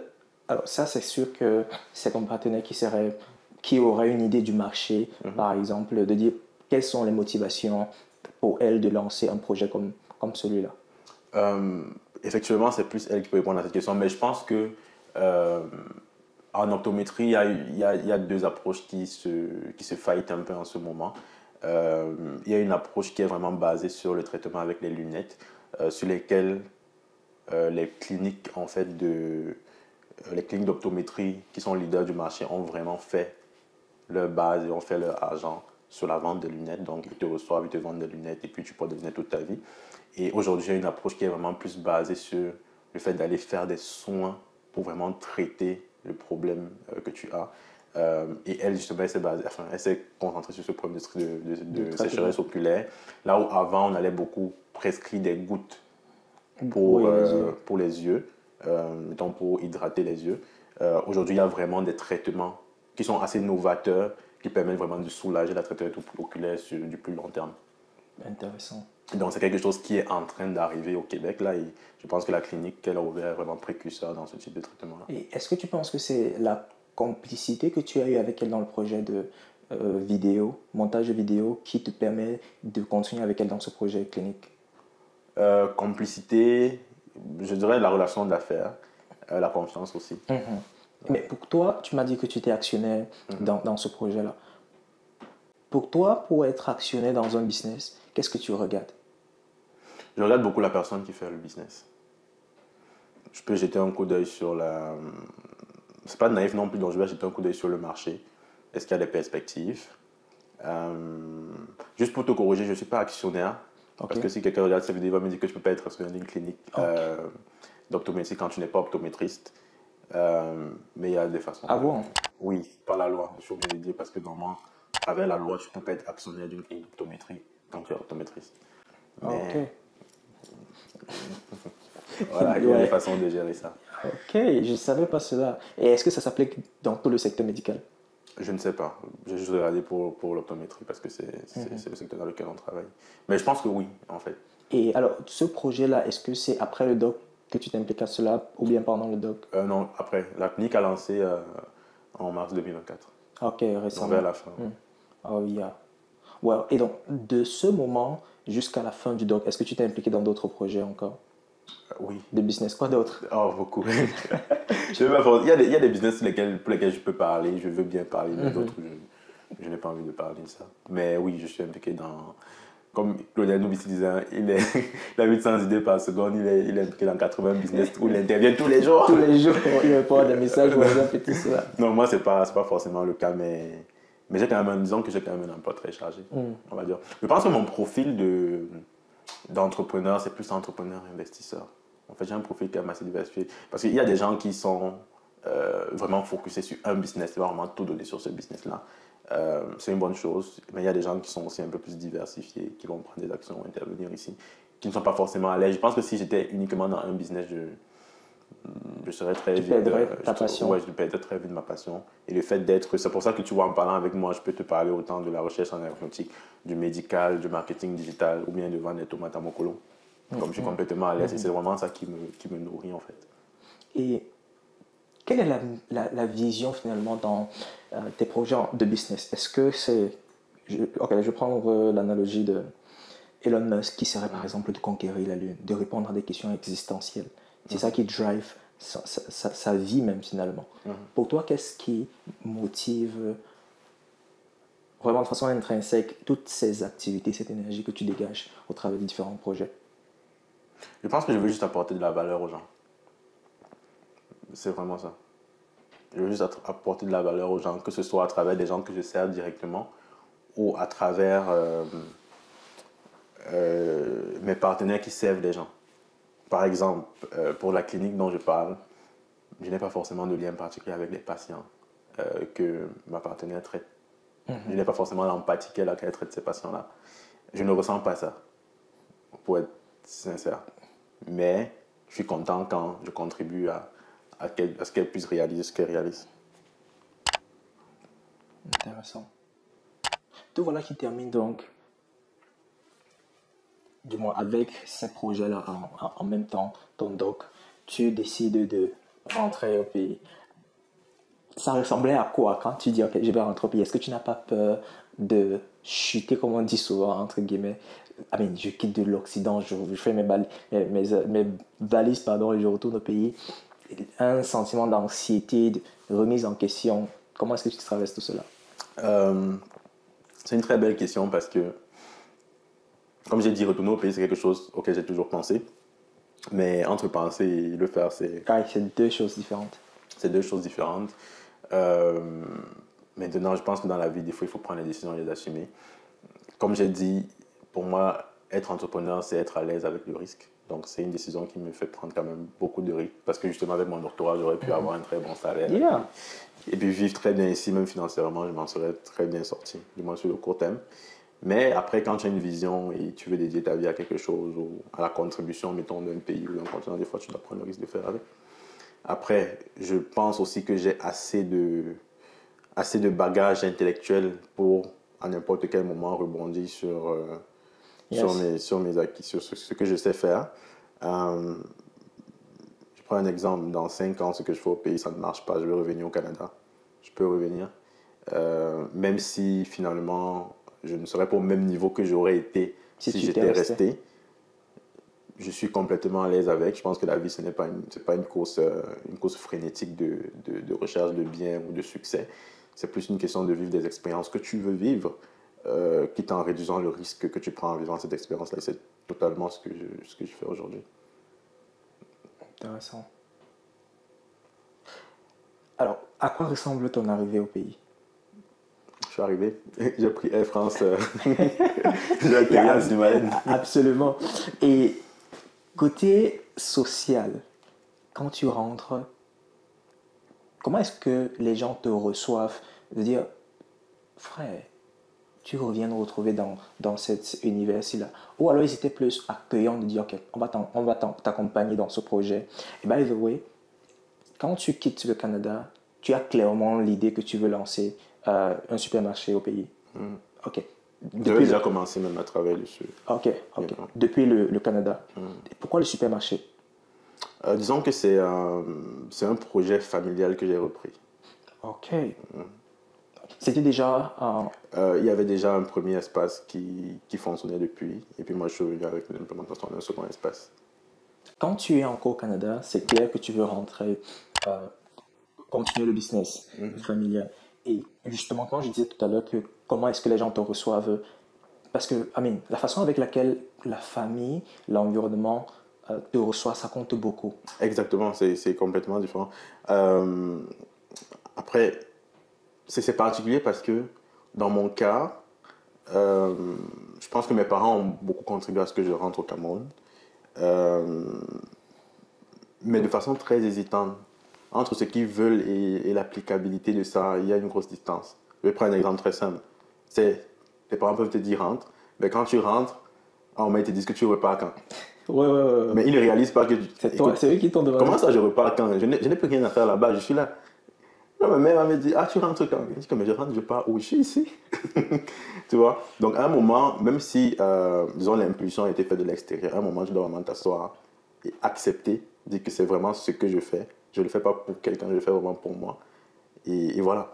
Et moi, je m'étais rendu compte que les gens sont fous parce que c'est même pas uniquement mes parents, mais plusieurs, on va dire, personnes, grands frères, même parents d'amis et tout ça, qui vont te dire « Oh, il faut rentrer développer le pays et tout », qui ont toujours tenu ce discours-là depuis toute leur vie.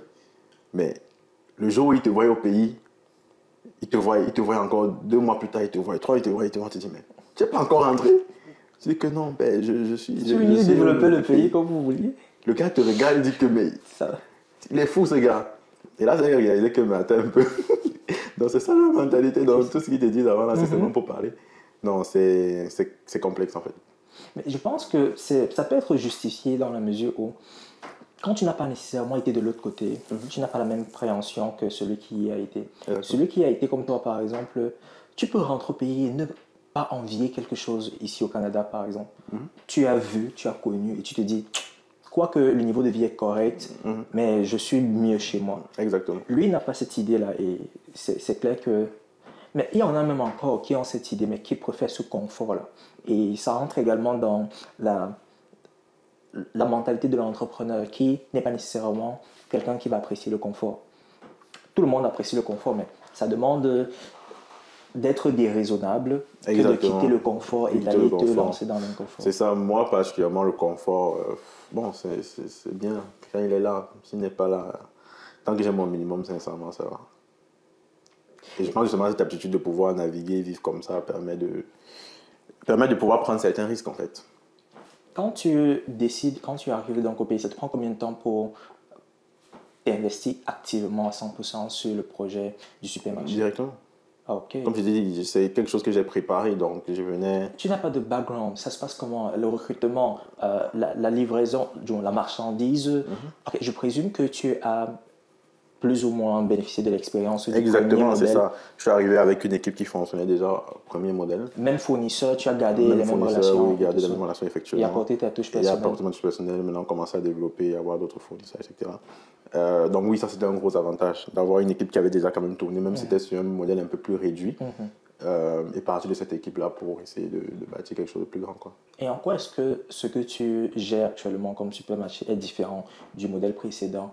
Je ne parle pas ici en termes de scale, de ce que c'est grand, mais je parle en termes de plus-value. Vous vendez les produits, mais quelle est la plus-value que tu apportes au business? Déjà, au niveau de la première chose que j'ai apportée, je pense, où vraiment fait la différence, c'est au niveau de l'identité visuelle. Ça, c'est... Je pense que, sans prétention, je pense qu'on a le supermarché qui a la meilleure identité visuelle au Cameroun. Ok. Techniquement. Parce que c'est vraiment quelque chose que j'ai pris la peine de travailler, les logos, les couleurs, réfléchir, regarder les modèles qui se faisaient en Occident. Maintenant, quand cette identité-là va être répliquée à plusieurs endroits, je pense qu'on va vraiment pouvoir avoir le bénéfice de ça. Maintenant, dans les opérations aussi, il y a des façons, mais ça c'est plus la gestion interne là qui n'est pas forcément visible de l'extérieur, mais il y a beaucoup d'innovations qui sont en train d'être faites. Maintenant, quand tu arrives avec une équipe qui est déjà établie, c'est pas forcément évident parce que tu as des gens qui ont beaucoup d'années d'expérience, qui font d'une façon, il faut les reconvertir. Donc, ça vient avec des avantages et des inconvénients. Là où, si je devais faire mes propres recrutements avec des gens de neuf, là, j'aurais fait les choses de certaine façon. Maintenant, tu arrives, il y a des gens qui ont une belle expérience, mais qui ne font pas forcément les choses toujours de la bonne façon. Donc, il faut pouvoir les réadapter. Et ça prend un certain temps parce que tu ne gères pas une entreprise de 50 personnes comme tu gères une start-up de 2 personnes. Tu vois, il y a des acquis, il faut faire très attention. Il y a des grosses têtes, il ne faut pas les bouger n'importe comment. Pas les bouger n'importe comment, voilà. Donc ça, il y a du travail qui est en train d'être fait. En ce moment, je teste beaucoup, je fais des analyses de data. Quelque chose que je trouve super intéressant dans les supermarchés, c'est les données. C'est un business qui génère énormément de données et dont tu peux avoir quasiment une représentativité de la consommation, des habitudes de consommation locale sur lesquelles tu peux t'appuyer pour développer beaucoup de business dans l'industrie. Ça, c'est vraiment très, très passionnant et c'est quelque chose que je suis en train de faire. Que je sais qu'au Cameroun, à part peut-être les films occidentaux, beaucoup de supermarchés ne le font pas. Donc, je verrai dans l'avenir qu'est-ce que ça donne. Autre chose aussi, c'est des commandes à l'extérieur que je suis en train de relancer. C'est parce que tu as vu les nouvelles vidéos de la chaîne, j'ai fait des tests pour pouvoir faire des commandes à l'extérieur, venant de l'extérieur. Quel pays en particulier? Partout. Quand quelqu'un a une carte de crédit, il peut commander pour qu'on aille livrer chez sa famille. Intéressant. Et je me suis rendu compte qu'à un moment, je me disais, mais pourquoi quelqu'un ne va pas, c'est pas juste envoyer l'Orange Money à sa famille pour venir. Je me suis posé la question, je me suis dit, bon, je vais faire le test. Et j'ai fait le test et j'ai vu plein de personnes qui m'ont écrit pour dire, alors les commandes là, comment ça se passe et tout. Là, je me suis rendu compte que... Et je pense que ça a beaucoup de valeur ajoutée parce qu'il y a des gens qui veulent. Il y a des familles dont je connais qui finalement ont du mal dans leur relation avec leurs proches. Exactement. Au pays parce qu'on va envoyer de l'argent pour tel il va faire quelque chose. Il va faire autrement. Exactement. Et ça, c'est quelque chose que je vais vraiment prendre le temps de développer cette année. C'est très intéressant. Ouais, j'ai vu qu'il y avait de la demande et ouais, je pense que les supermarchés en ce moment ne le font pas. Ce serait excellent comme business d'affaires, comme business model. Donc ça, c'est maintenant au niveau de la distribution. Maintenant, il faut comprendre que moi, quand je rentre dans les supermarchés, c'est pas uniquement la distribution que je vois. Pour moi, la distribution, c'est une porte d'entrée. Sinon, tu as la distribution, tu as les 3 composants: distribution, import, export, industrie. Donc, la distribution, ça te permet d'avoir l'information. Il y a beaucoup de données que si tu exploites de façon intelligente, tu peux savoir comment te déployer sur les autres business qui sont des business qui ont des plus hautes marges en fait, que juste faire de la distribution. C'est intéressant. Et pour ce qui est donc de la suite, right, quand tu te projettes, alors tu as parlé de retailing, distribution, tu as parlé de import-export, tu as parlé également de l'industrie. Est-ce que pour les 2 derniers, tu en as des projets d'avenir dessus? L'import-export, j'en fais déjà. Oui, définitivement. J'en fais déjà. Pour ce qui est des produits locaux, hein, des produits du supermarché. Non, en fait, quand je parle d'import-export, c'est plus de l'import, là, parce qu'il faut dire que le Cameroun ne produit pas grand-chose. Donc, du coup, ce qu'on consomme... Ça vient de l'étranger. Ça vient de l'étranger, donc oui, j'importe des produits pour les vendre. Qu'est-ce qui a facilité ta connexion non seulement? Est-ce que le business existant déjà a également été favorable pour faciliter ta connexion avec les exportateurs? Non, ça c'est vraiment quelque chose que tu l'as fait, tu l'as cherché par toi-même. De moi-même. Okay. Et le fait d'avoir justement ce background canadien m'a permis justement de pouvoir prendre cette casquette-là pour parler avec des gens, parce que faut aussi se dire que dans ce business d'import-export, il y a beaucoup de problèmes de liquidité. C'est-à-dire quand tu as de l'argent au Cameroun, comment tu sors cet argent-là pour payer des fournisseurs?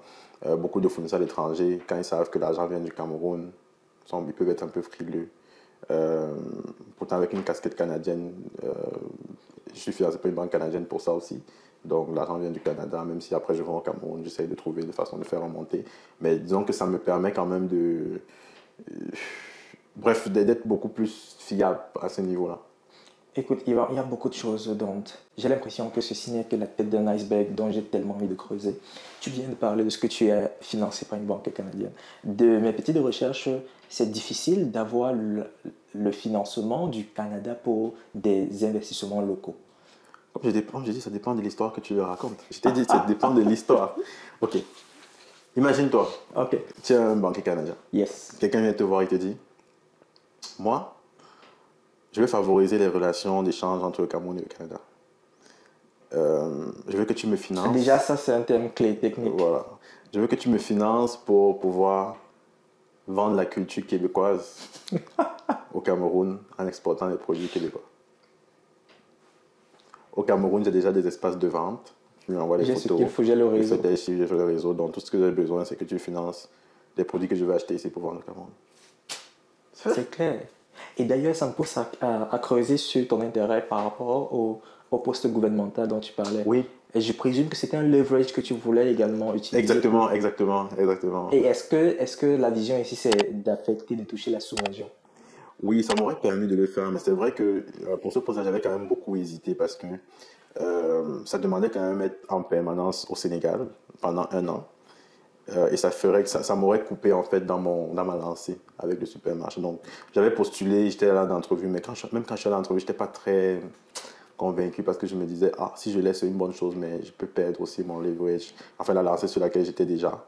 Bon, finalement, je ne l'ai pas eu, donc ça a décidé pour moi, quoi. Mais oui, c'était dans ce sens-là, en fait. Je me serais fait beaucoup de contacts. Ouais, énormément, énormément. Et donc, pour ce qui est d'autres business locaux, c'est vrai que tu parlais des business dont tu ne veux pas nécessairement mentionner. Et je pensais à l'immobilier, par exemple. Je pensais à... J'ai envie de croire que c'est principalement l'immobilier. Est-ce que c'est un secteur dans lequel que tu as observé, ici au Canada? Au Canada? À l'immobilier? Oui, enfin, je C'est suis dans vrai? l'immobilier. Enfin, l'immobilier, pour moi, c'est pas un business. Après, ça dépend. Ok. Il y a des gens qui en font un business, mais pour moi, c'est plus une conservation de patrimoine. Je veux dire, si tu achètes un immeuble que tu vas louer et tout, bon, c'est pas un business, c'est une conservation de patrimoine, tu vois. Et dans ce sillage-là, oui, j'ai commencé à investir en immobilier depuis 2018. Depuis 2018. Justement, à l'époque où je travaillais. Oui, justement, c'était également bon. C'était le bon moment. Sinon, comme je dis, il y a des gens qui en font vraiment un business. Il y a des gens qui ont 97 appartements parce qu'ils vont faire des flips, etc. Oui, c'est un bon. Surtout en ce moment où il y a des crises. Donc, je pense qu'il y a beaucoup de constructions immobilières qui se font. Et avec la crise du logement au Canada, je pense qu'il y a son épingle à tirer du jeu à ce niveau-là. Et c'est par contre pas quelque chose qui pourrait attirer ton attention à temps plein, du moins un peu plus de On ne façon. peut pas tout faire dans la vie. Je pense qu'il y a assez diversifié comme ça. Oui, c'est vrai. C'est ça. Donc, des fois, je vois des business qui peuvent être bien, mais. Tu te réserves de t'engager oui, un peu avec le temps et l'expérience, comme j'ai dit, il faut se poser plusieurs questions avant de se lancer. Parce que à l'époque, quand j'ouvrais le restaurant, je faisais ce que je voulais parce que j'avais du temps, j'avais de la place. Mais aujourd'hui, j'ai tellement de possibilités que pour que je mette mon énergie dans une possibilité, je me pose vraiment la question, est-ce que ça vaut la peine? Je suis rendu au point où je suis complètement full. Je pense que je suis complètement full pour les 6-7 prochaines années. Et donc, n'importe quel business que je voudrais faire en ce moment serait un remplacement de quelque chose que je fais déjà. Donc, il faut que je me pose la question, est-ce que ça vaut la peine de remplacer? C'est vraiment ça. Et donc, en termes d'industrie ou bien de sphère ou de domaine d'activité, aujourd'hui, dans quel domaine est-ce que tu es investi? En industrie? Oui, pas nécessairement. En termes de domaine d'activité? Oui. Alors, il y a l'éducation. Ok. Justement, on n'a pas parlé de l'éducation. Je ne vais pas en parler. Ok. Il y a l'éducation. Il y a la distribution, justement. Il y a le médical. La médecine, c'est un secteur dans lequel, quand tu veux entrer, malheureusement, quand tu n'es pas médecin, il faut que tu connaisses le médecin. Alright, ok, je comprends. Et j'ai envie de croire que justement, c'est d'un angle de business que toi tu... Oui, il y a énormément de cash à se faire. En fait, ça fait partie des secteurs, comment dire, à haute marge. D'ailleurs, je suis dans un projet, malheureusement, dont je suis contraint par des clauses. Et dans les discussions que j'ai eues avec le responsable du projet, il faisait comprendre que pour un produit de santé qui coûterait 1 centime, pareil, 1 centime de dollar, littéralement, la pharmacie pourrait la vendre même à 10 $.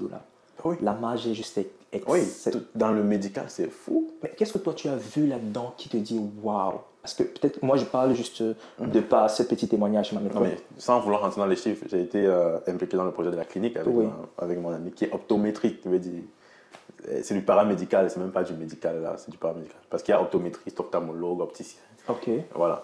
Et donc, moi je vois en termes de marge ou bien de possibilités de marge, qu'est-ce qu'on peut faire dans ce business-là. Et comme je suis dans plusieurs secteurs d'activité, j'arrive à comparer.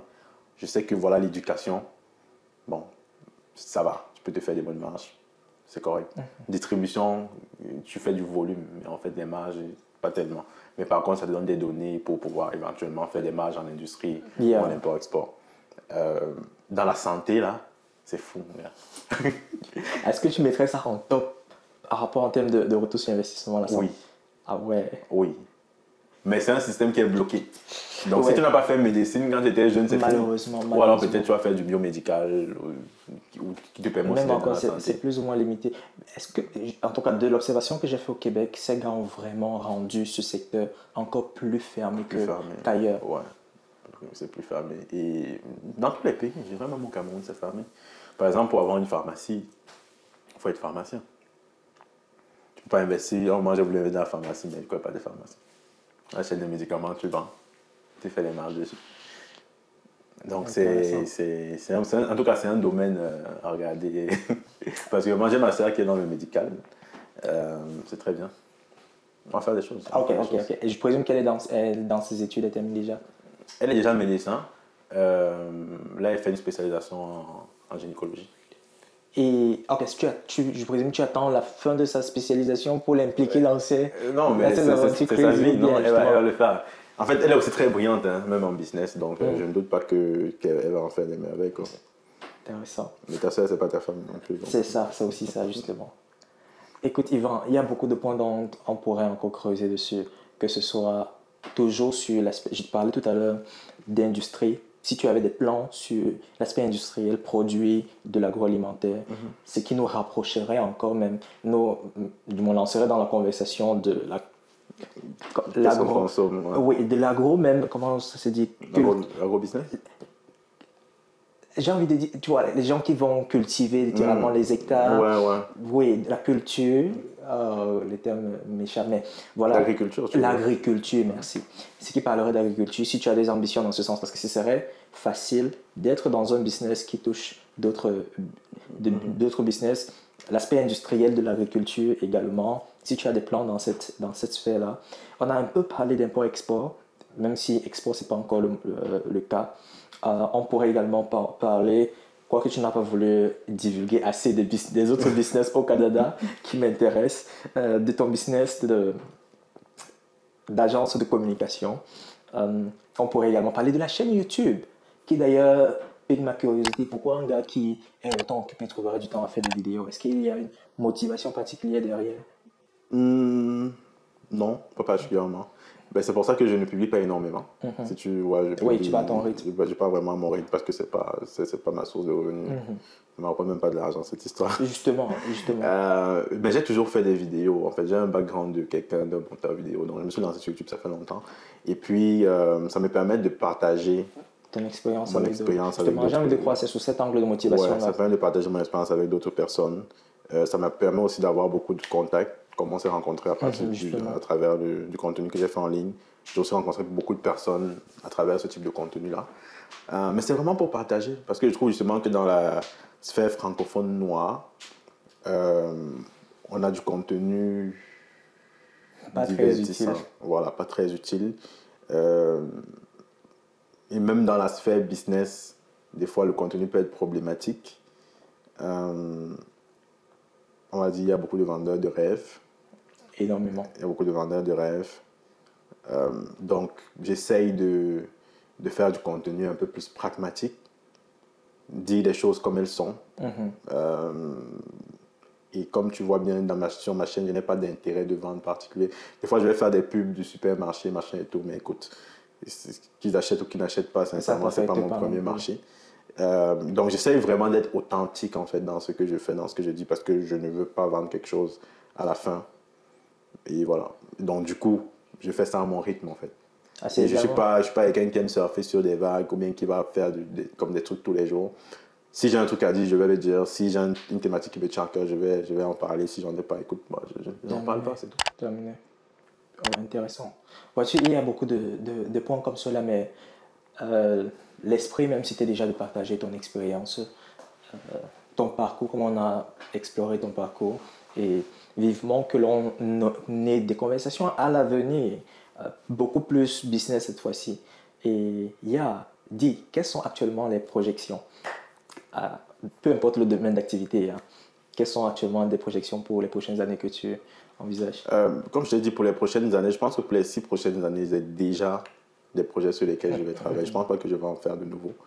J'ai envie de croire qu'il y a déjà le supermarché. Il y a le supermarché qui a développé La clinique sur laquelle je travaille, comme des projets dont je n'en ai pas forcément parlé ici, où je suis impliqué. J'ai vraiment pris cette année 2024-2025 pour me constituer justement ce bon portefeuille là de projets. Et je pense que maintenant, quand tu es dans un projet, le projet, ce n'est pas juste le lancement. Il faut maintenant le travailler parce que ça vient avec des variations, ça vient avec des décisions. En fait, ça vient avec énormément de travail, c'est toute une vie en fait. Et je pense que les prochaines années, je vais vraiment prendre le temps de travailler ces projets-là, de les maturer. Peut-être quitter certains parce que ça ne va plus me plaire ou ça ne va pas apporter les résultats escomptés. Peut-être en rajouter d'autres, mais j'en doute. Je me suis laissé comme 5 ans pour vraiment travailler des projets et peut-être réévaluer 5 ans plus tard si je veux me lancer dans un autre projet. Mais il y a un projet qui m'a toujours tenu à cœur. Je n'ai pas regardé la faisabilité, mais c'est quelque chose, c'est une idée complètement folle que j'ai toujours voulu faire. C'est qu'au Cameroun, en ce moment, il y a un gros problème de route. Beaucoup d'embouteillages. Et j'avais eu l'idée à un moment de pouvoir faire un service de transport privé en hélicoptère pour les hommes d'affaires qui voudraient se déplacer rapidement. Non, on n'a pas. Bon, je vais pas nécessairement service d'hélicoptère, mais je pense que c'est comme ça que les chefs d'État, les ministres se déplacent. Oui, chef d'État, l'armée a cet hélicoptère. Moi, je parle d'hommes d'affaires ou bien de personnes lambda qui peuvent prendre l'hélicoptère pour se déplacer. Il y a les avions qui existent, mais on sait que les aéroports sont à des coins excentrés de la ville. Donc, ça fait que même si tu prends ton vol, il y a des Douala et que tu pars à Simalène, voilà, et tu es dans le blocus de l'embouteillage. Donc, un service privé qui permettrait à quelqu'un de se